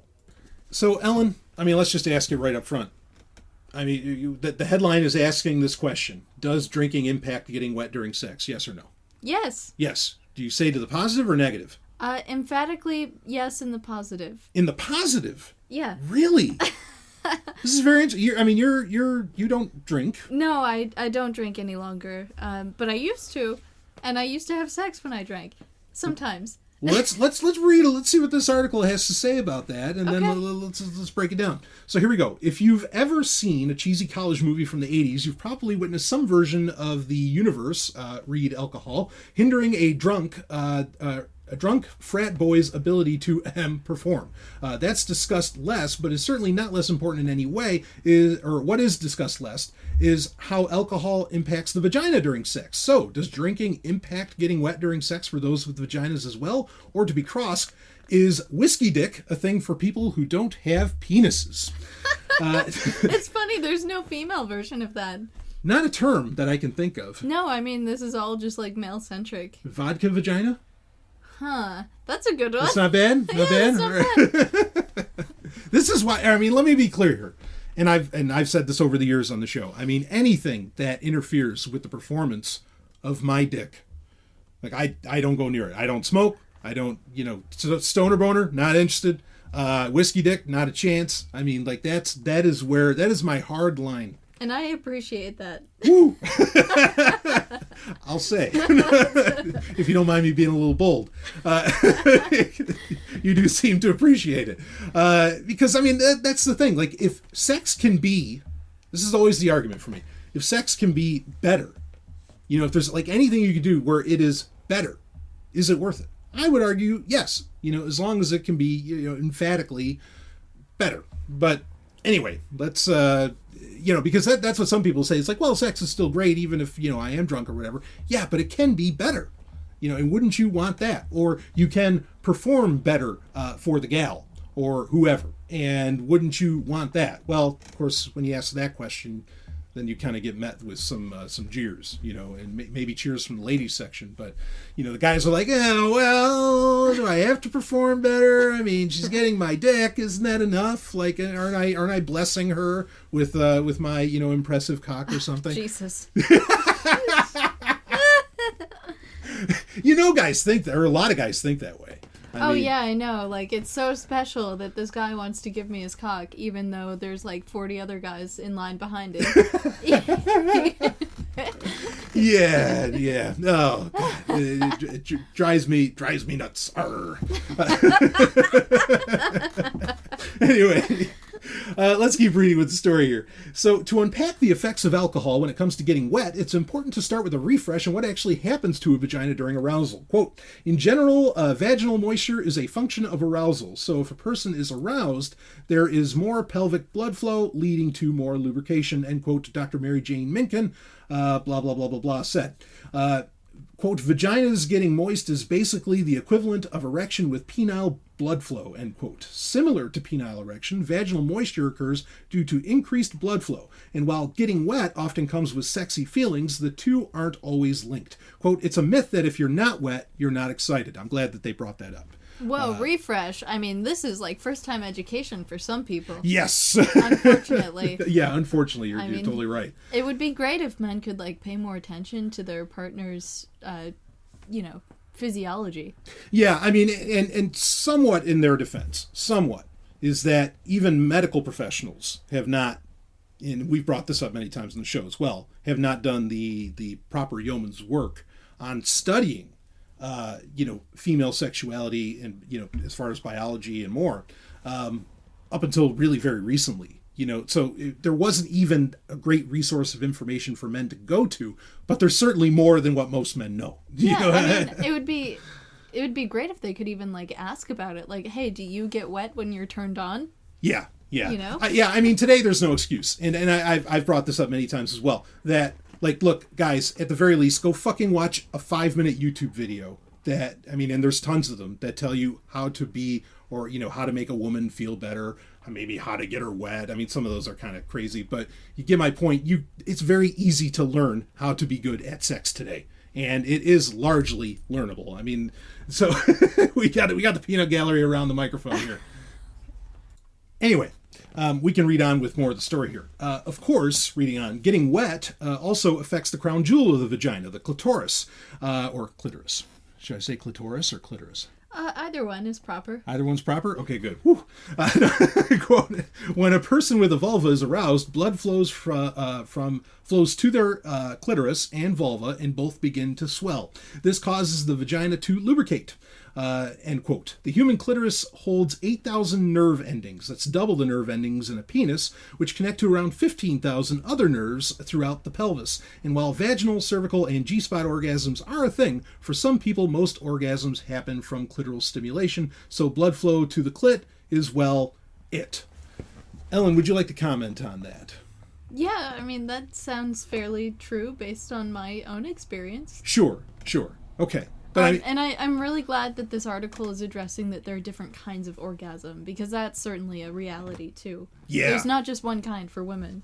Yeah, and I mean, and tell me what you think about this. Like, wouldn't it be fun for someone to, at the very least, or like for a guy, say, I mean, not to be conventional about it, but for a guy to, if a G-spot orgasm or a vaginal orgasm or whatever, like if those are rare, I think it'd be downright fun to try for them, and say, hey honey, can I try to give you a G-spot orgasm? I mean, like, these can make for great games, to try for all the different types of orgasms. But, again, most people just don't know that that's even a reality. Well, now that you know it's a reality, be a little adventurous. Absolutely. Well,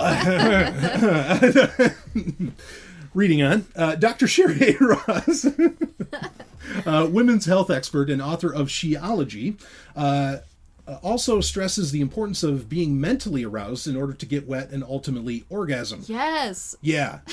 Well, anyway, we don't necessarily have to read that, but we'll get to the next part. But yeah, mental. How important would you say, Ellen, is the mental aspect of arousal? I would say it's 80%. 80. Okay. Yes. Yeah, like physical stimulation is great. I mean, that always feels good. Yeah. Whether it's happening to you in a really great situation or a not good situation. That's why people can get away with, like, having one-night stands. Mm-hmm. Because it's the physical stimulation, but maybe there's not a lot of, like, mental arousal involved in that. Yeah. Now, yeah, I agree. And I could speak in indefinite articles, but why bother? So, we have a lot of sex. Yeah, and we're highly attracted to each other. Oh, yeah.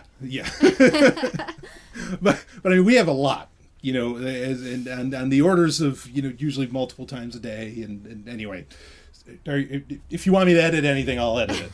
But it's okay. But the point I bring up is that, so like the physical aspect is one thing, and maybe like the first time during the day, the physical part could be enough, But I think, I'm with you. I think the mental aspect of the mental arousal is 80% of the, the entire moment.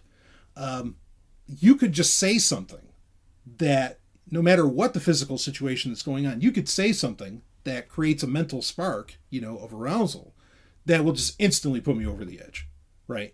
And would you say that to vice versa? Or have you experienced that anyway? Yeah, I mean, I guess for me, the mental aspect of attraction is more of a constant. Mm-hmm. Like, there are things that I know about you. Like, I know who you are, and that is what attracts me to you. Right. But certainly there are times where, like, you say things that are very exciting to me, that, like, bring to mind images that are erotic.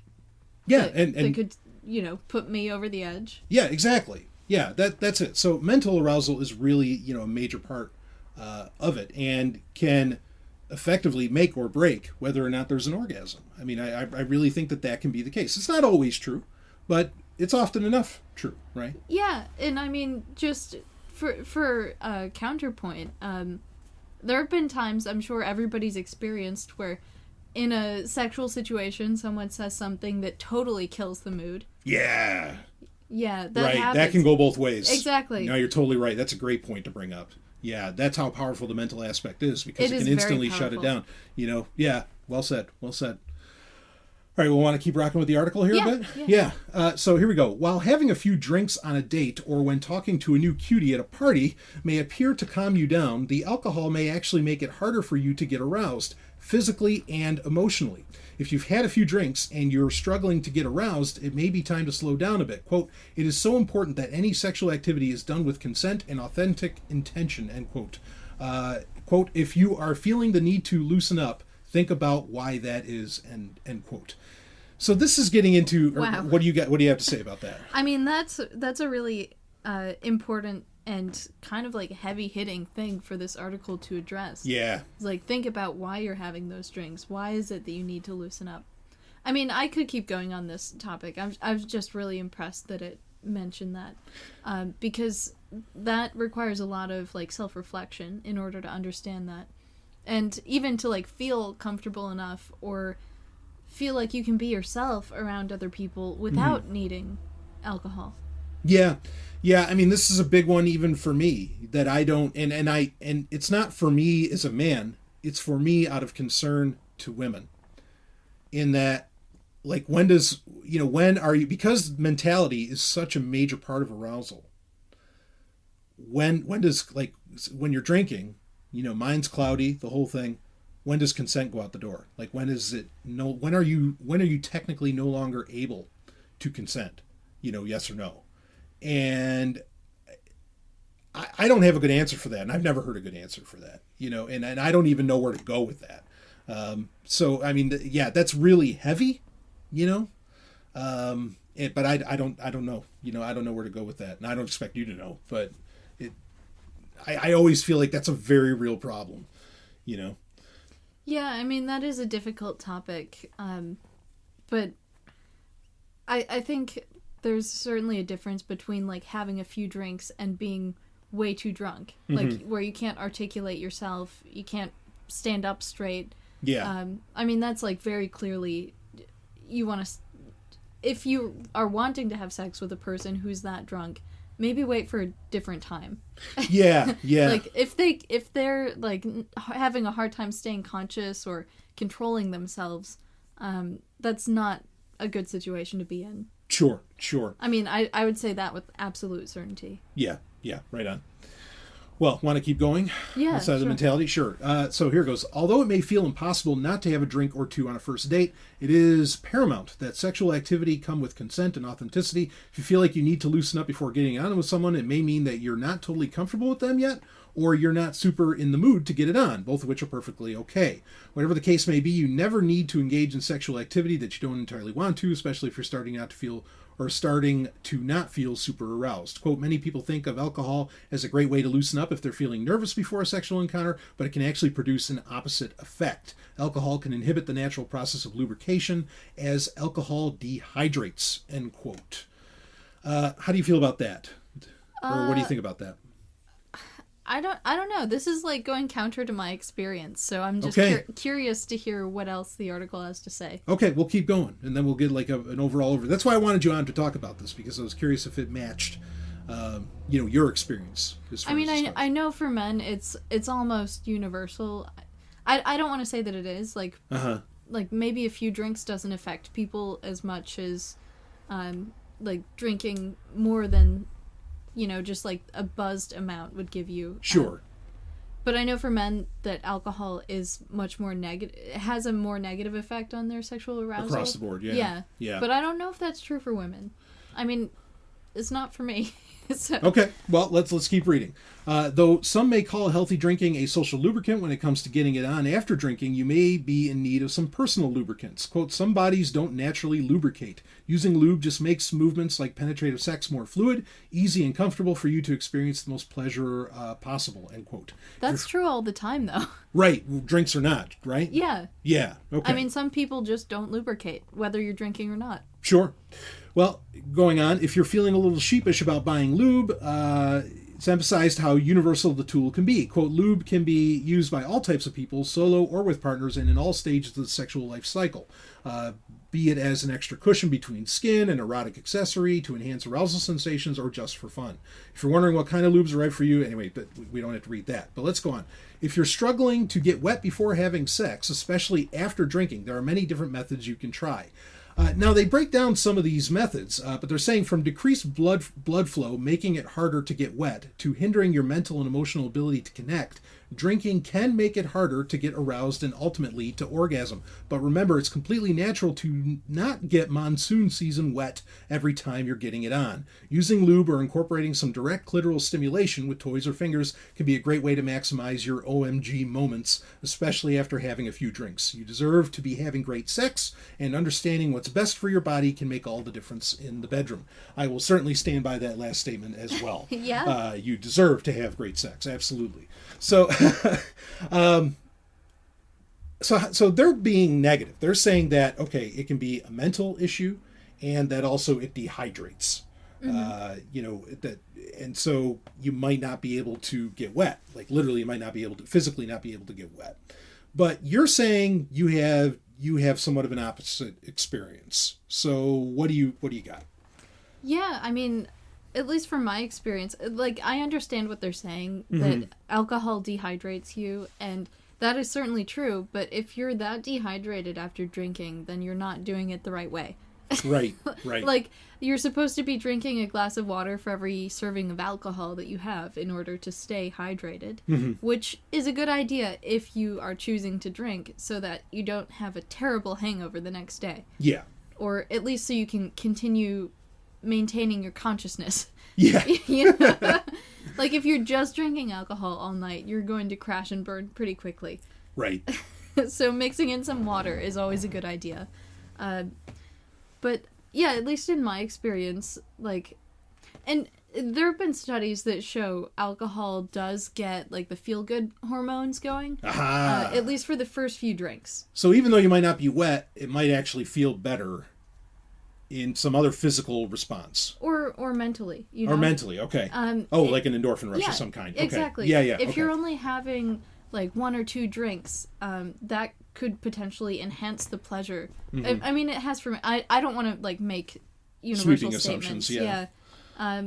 But I mean, 1 or 2 drinks of alcohol does make you feel more pleasure in pretty much any situation, including social situations. It does make you more creative, and I think, like, it has always enhanced my sensitivity. Interesting. Yeah. What do you think's behind that? I mean, it's okay if you don't know. I'm just, Yeah, I don't know. I guess I wouldn't really know where to start in explaining that, but at least in the past when I've had only a few drinks, like, if the more drinks I have, the less I feel, which is kind of what this article is saying. Like, you become kind of detached, but, like, after 2 drinks, I feel amazing, and, like, the amount of wetness that I experience is way more than normal. Okay. I kind of wanted to say something, but I'm like, no. We should try this sometime. Well, so here's the thing. Like I said, I don't drink. I only had one moment in my life ever where I did. And again, a lot of it has to do, I mean, there's mental aspects to it, but then also there's the physical for me, as far as, like, I don't want whiskey dick, at all. I want absolute top performance, as far as sex goes. But I've always said that while I don't drink, I've always understood, like, this article brings up about the loosening up thing. Society, societal mores are so fucking hard on women. So hard, and I've always been far more empathetic towards women wanting to have a drink or two or whatever. You know, I mean, of course they can do whatever they want, but, and it's none of my business. But I've always been far more understanding of that, because I get, you know, a guy shouldn't need to have a few drinks to loosen up. Like, you know, if you're a guy walking around, I mean, whatever, you could more or less do whatever you want. I mean, maybe today things are changing a bit here and there, and I don't think that that's a bad thing, that, you know, guys are being held accountable for being assholes. All right. But, you know, I've always been a lot more understanding with women, with, you know, them maybe, you know, needing a drink or whatever, like, because I get it. Like, life is so hard on you just for being a woman, and it's horrible. It should not be that way, but it is. So, yeah, I get that. But this is really interesting that your experience is, and granted, everybody's different, you know, but your experience is kind of the antithesis of what they're describing here.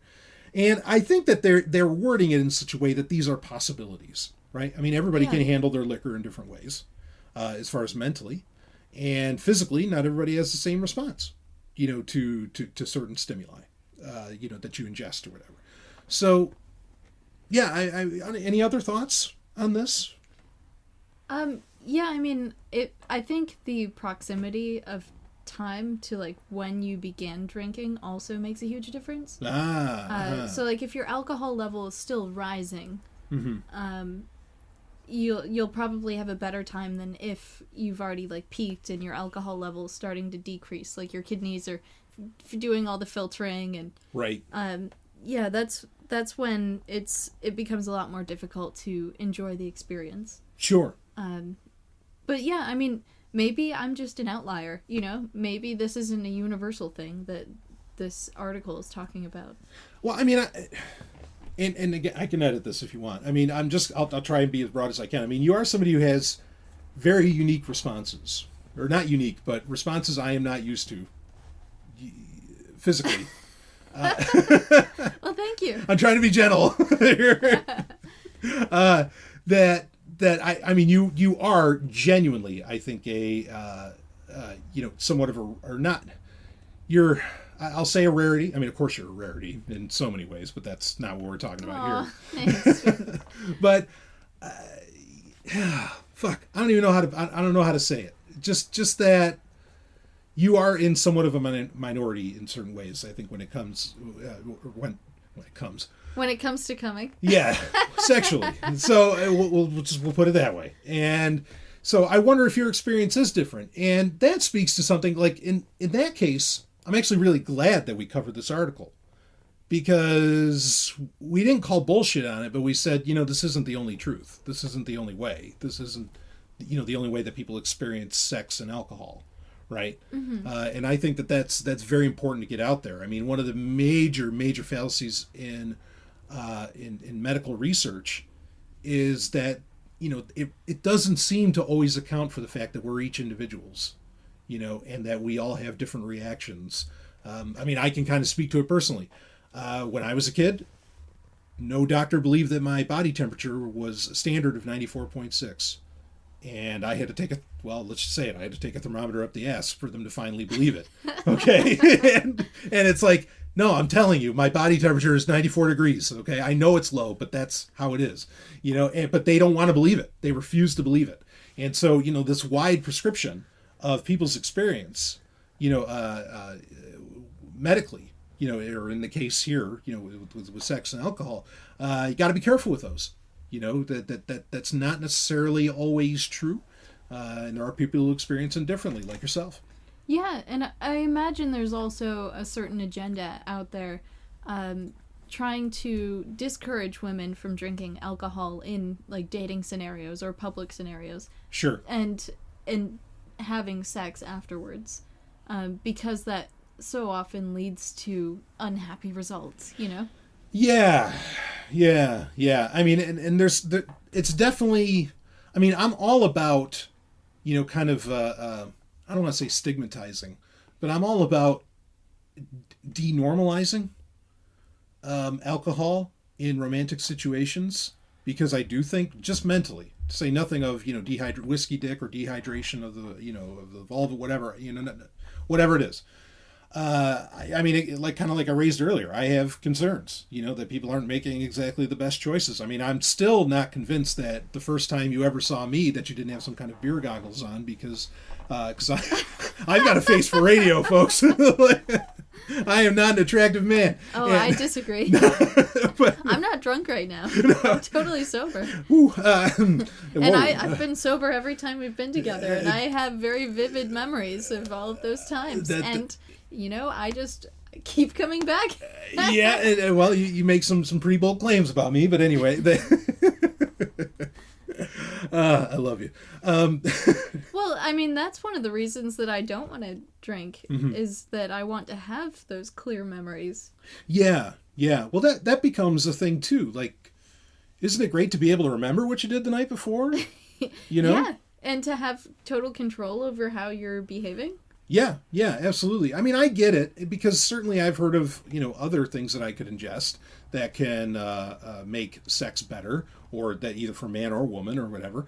But then at the same time, like, I kind of want to be able to remember it the next day, or at least not feel like shit the next day. Yeah, and like actually get up and listen to the birds sing, and it's not giving me a headache, and I'm actually getting up and enjoying it. I don't know. So yeah, and of course I'm also very au naturel. But again, this isn't about me. This isn't about men. It's about women. So I really do appreciate your perspective on that. And it sounds like you're saying that you prefer like having full control and full memory more so perhaps than whatever benefits that you perceive or have. Yeah, I mean, like, I wouldn't be opposed to having a glass of wine, but I'm not going to go out and like have 4 drinks and have sex. I mean, that's just not a good time. Yeah, there we go. And I don't think we can add anything on to that. I think that's the end cap. There it is, everyone. Yeah, I could have a glass of wine, but go out and have 4 drinks, and that's just not going to be a good time. I mean, like I said before, it's always a good idea to wait to have sex until you're not drinking. Yeah. Like, if you want to be with someone, if you want to really fully enjoy the experience. Yeah. I mean, if you want to find out if someone likes you or not, ask them when they're sober. Yeah, yeah, absolutely. Something actually. Oh, can we go a couple more minutes? Sure, of course. There's something this just kind of made me think of, and that is, a lot of people. I don't think we know. Just like most people don't know, and I kind of talked about this in the last episode of Sovryn Tech. Most people don't know how to listen to their bodies. Like, your body will tell you when something's wrong most of the time. If you're listening, if you're really listening, you're going to know when your body, like, okay, hey, maybe I need to go to the doctor, or I need to change something up, or holy shit, I got to stop eating all those French fries. Whatever it is, okay? I don't think the average person has any concept of sexual health. As in, I don't think they even know what healthy sexual expression, or even healthy amounts of sex, or etc. Like, I don't think they have any real idea. Like, does the average person even know what genuinely great sex feels like? Probably not. I right. don't know. Yeah, I mean, part of the fact that this article exists goes to show that, like it says at the end, you deserve great sex. Probably part of the reason it's getting written is because a lot of people aren't having great sex, and they don't even know what great sex feels like. Well, certainly a lot of women aren't having great sex. Yeah. Because we know that. You've been on the show in the past. We've covered the statistics around that. But anyway, continue. Yeah, I mean, men just traditionally have not cared about women's pleasure. Right. And it's only recently that people are starting to pay attention to that fact, even though women have had equal rights for, years at this point. Yeah. Supposedly. Yeah. Well said. Yeah.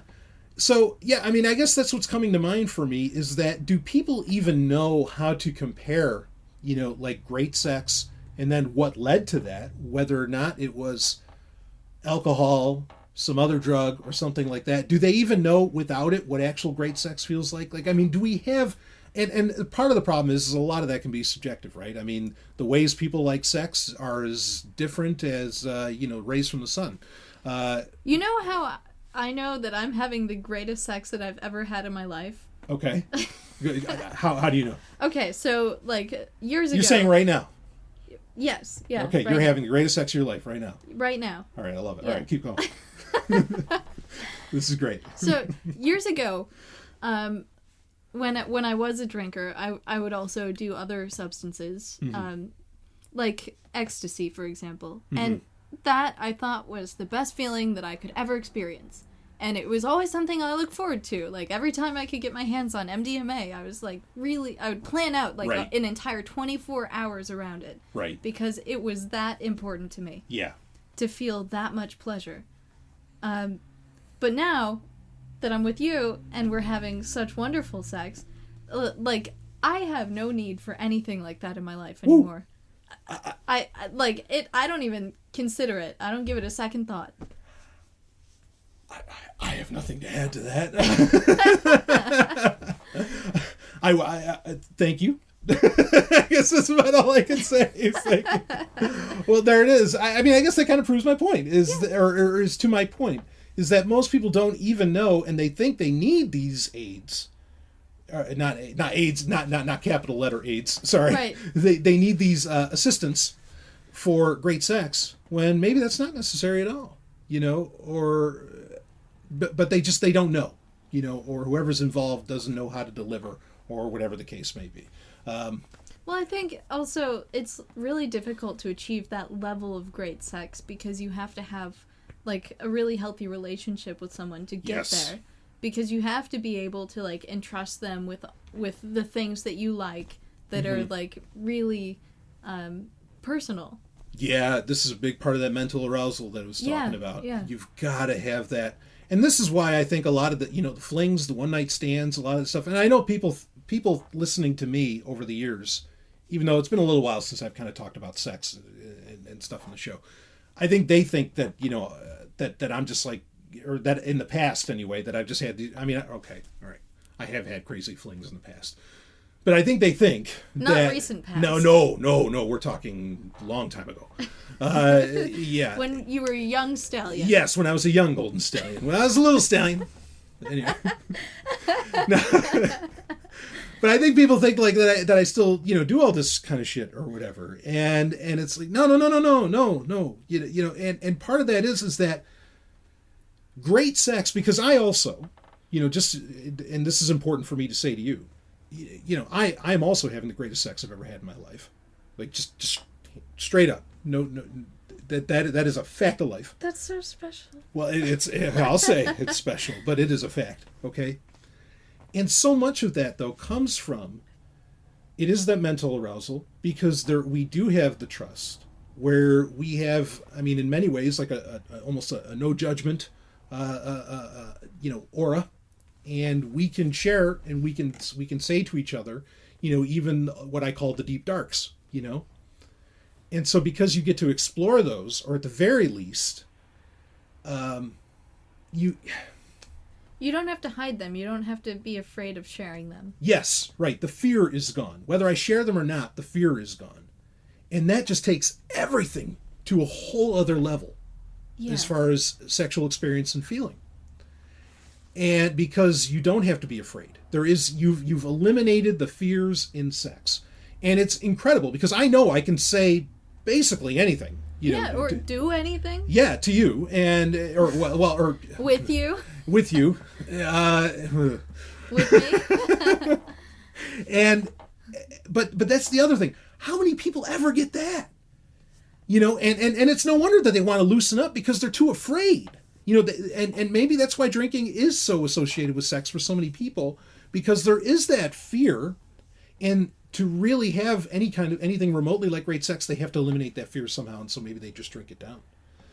And that's a shame, that we live in a world like that. I understand why it is, and I've been there, believe me, and I know what it's like to walk around with that fear. Even me, but that's a really... I'm glad you said that, and I'm glad we went here, because I think this is an important thing to bring up, which, again, ultimately leads to most people don't even know what great sex is. I've told people, I've mentioned to people, sure, I'll say it on the show, just kind of offhand. Yeah, I had sex 4 or 5 times, today, or something like that. You tell people that? Well, I've said it, it might have come out or something. Occasionally, that's true. Yeah. But my when I say that, people look at you like, you know, what are you from Mars? Like what the hell is this? You know, I mean, they think that is so insane to them that. Yeah, like how do you even achieve that? Like physically speaking, how do you have time for that? Right, and that's and I'm not boasting. I'm not saying this to boast. I am saying this so that people know, because no one else is willing to say it or whatever, or no one else has either done what it takes in their life and has chosen have made the lifestyle choices to allow for it. Whatever it is. You know, that's totally possible. But most people think you're crazy if you do that sort of thing. They're like, what? Why? I mean, they'll either say, how do you physically do that? Why would you want to do that? You know, when clearly both of those, there are answers to those. You know, how do you find another person who wants to have sex? Right. And it's like, well, wait, you know, so that's it. Just all boils or bakes into my point of how many people even really know what sexual wellness really looks like, what sexual health really looks like, and what great sex feels like and looks like. Yeah, because the important thing about that we have to remember about sex is that, like, while you can just have sex by yourself, most of the time, like, sexual interactions involve another person. And, like, if you want to make that as great as it can possibly be, you have to have a really good relationship with that person. A lot of trust. Yeah. Yeah, 100% trust. Yeah. Yeah, and that takes time to build up. And that's why I was saying, that's what I was talking about with the flings earlier. I don't buy into this, that somehow flings can be great sex and, you know, one night stands and all that. That's all horseshit. Because great sex only comes when you have this incredible foundation of trust between each other. I mean, that's where really, really great, you know, like toes curling, mind blowing, holy shit, what happened to the room? You know, somebody get a mop and bucket kind of sex. You know, that's the only time that can really, really happen.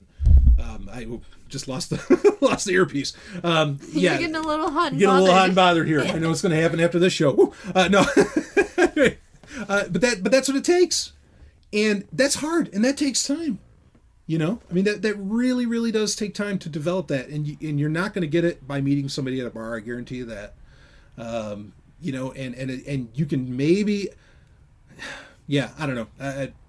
That's what it takes, and I think that's what we can end it on.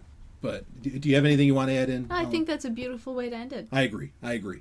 So anyway, Ellen, thank you as always for being on the show. I know actually throughout December we could probably have you on quite a bit more. Yeah. I hope. Yeah, I've got a vacation coming up. Yeah. Please. I'm sure people are going to love this. They always love when you're on. Always a great response. I love being on your show. Yeah. Thanks for having me on. Yeah, Sovereign Tech listeners love you. So, just like I do.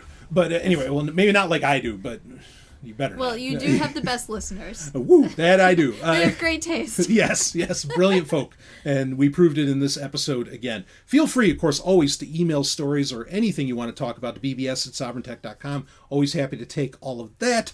But anyway, please frequent our sponsors to the show. We thank them for sponsoring. I mean, boy, if you think you got this conversation anywhere else in the world, send it my way. I want to hear it because I call bullshit. But anyway, so we'll wrap this one up, and we will see all of you on the other side. Testing 1 2 3. I won't get any spit on it this way. Testing 1 2 3.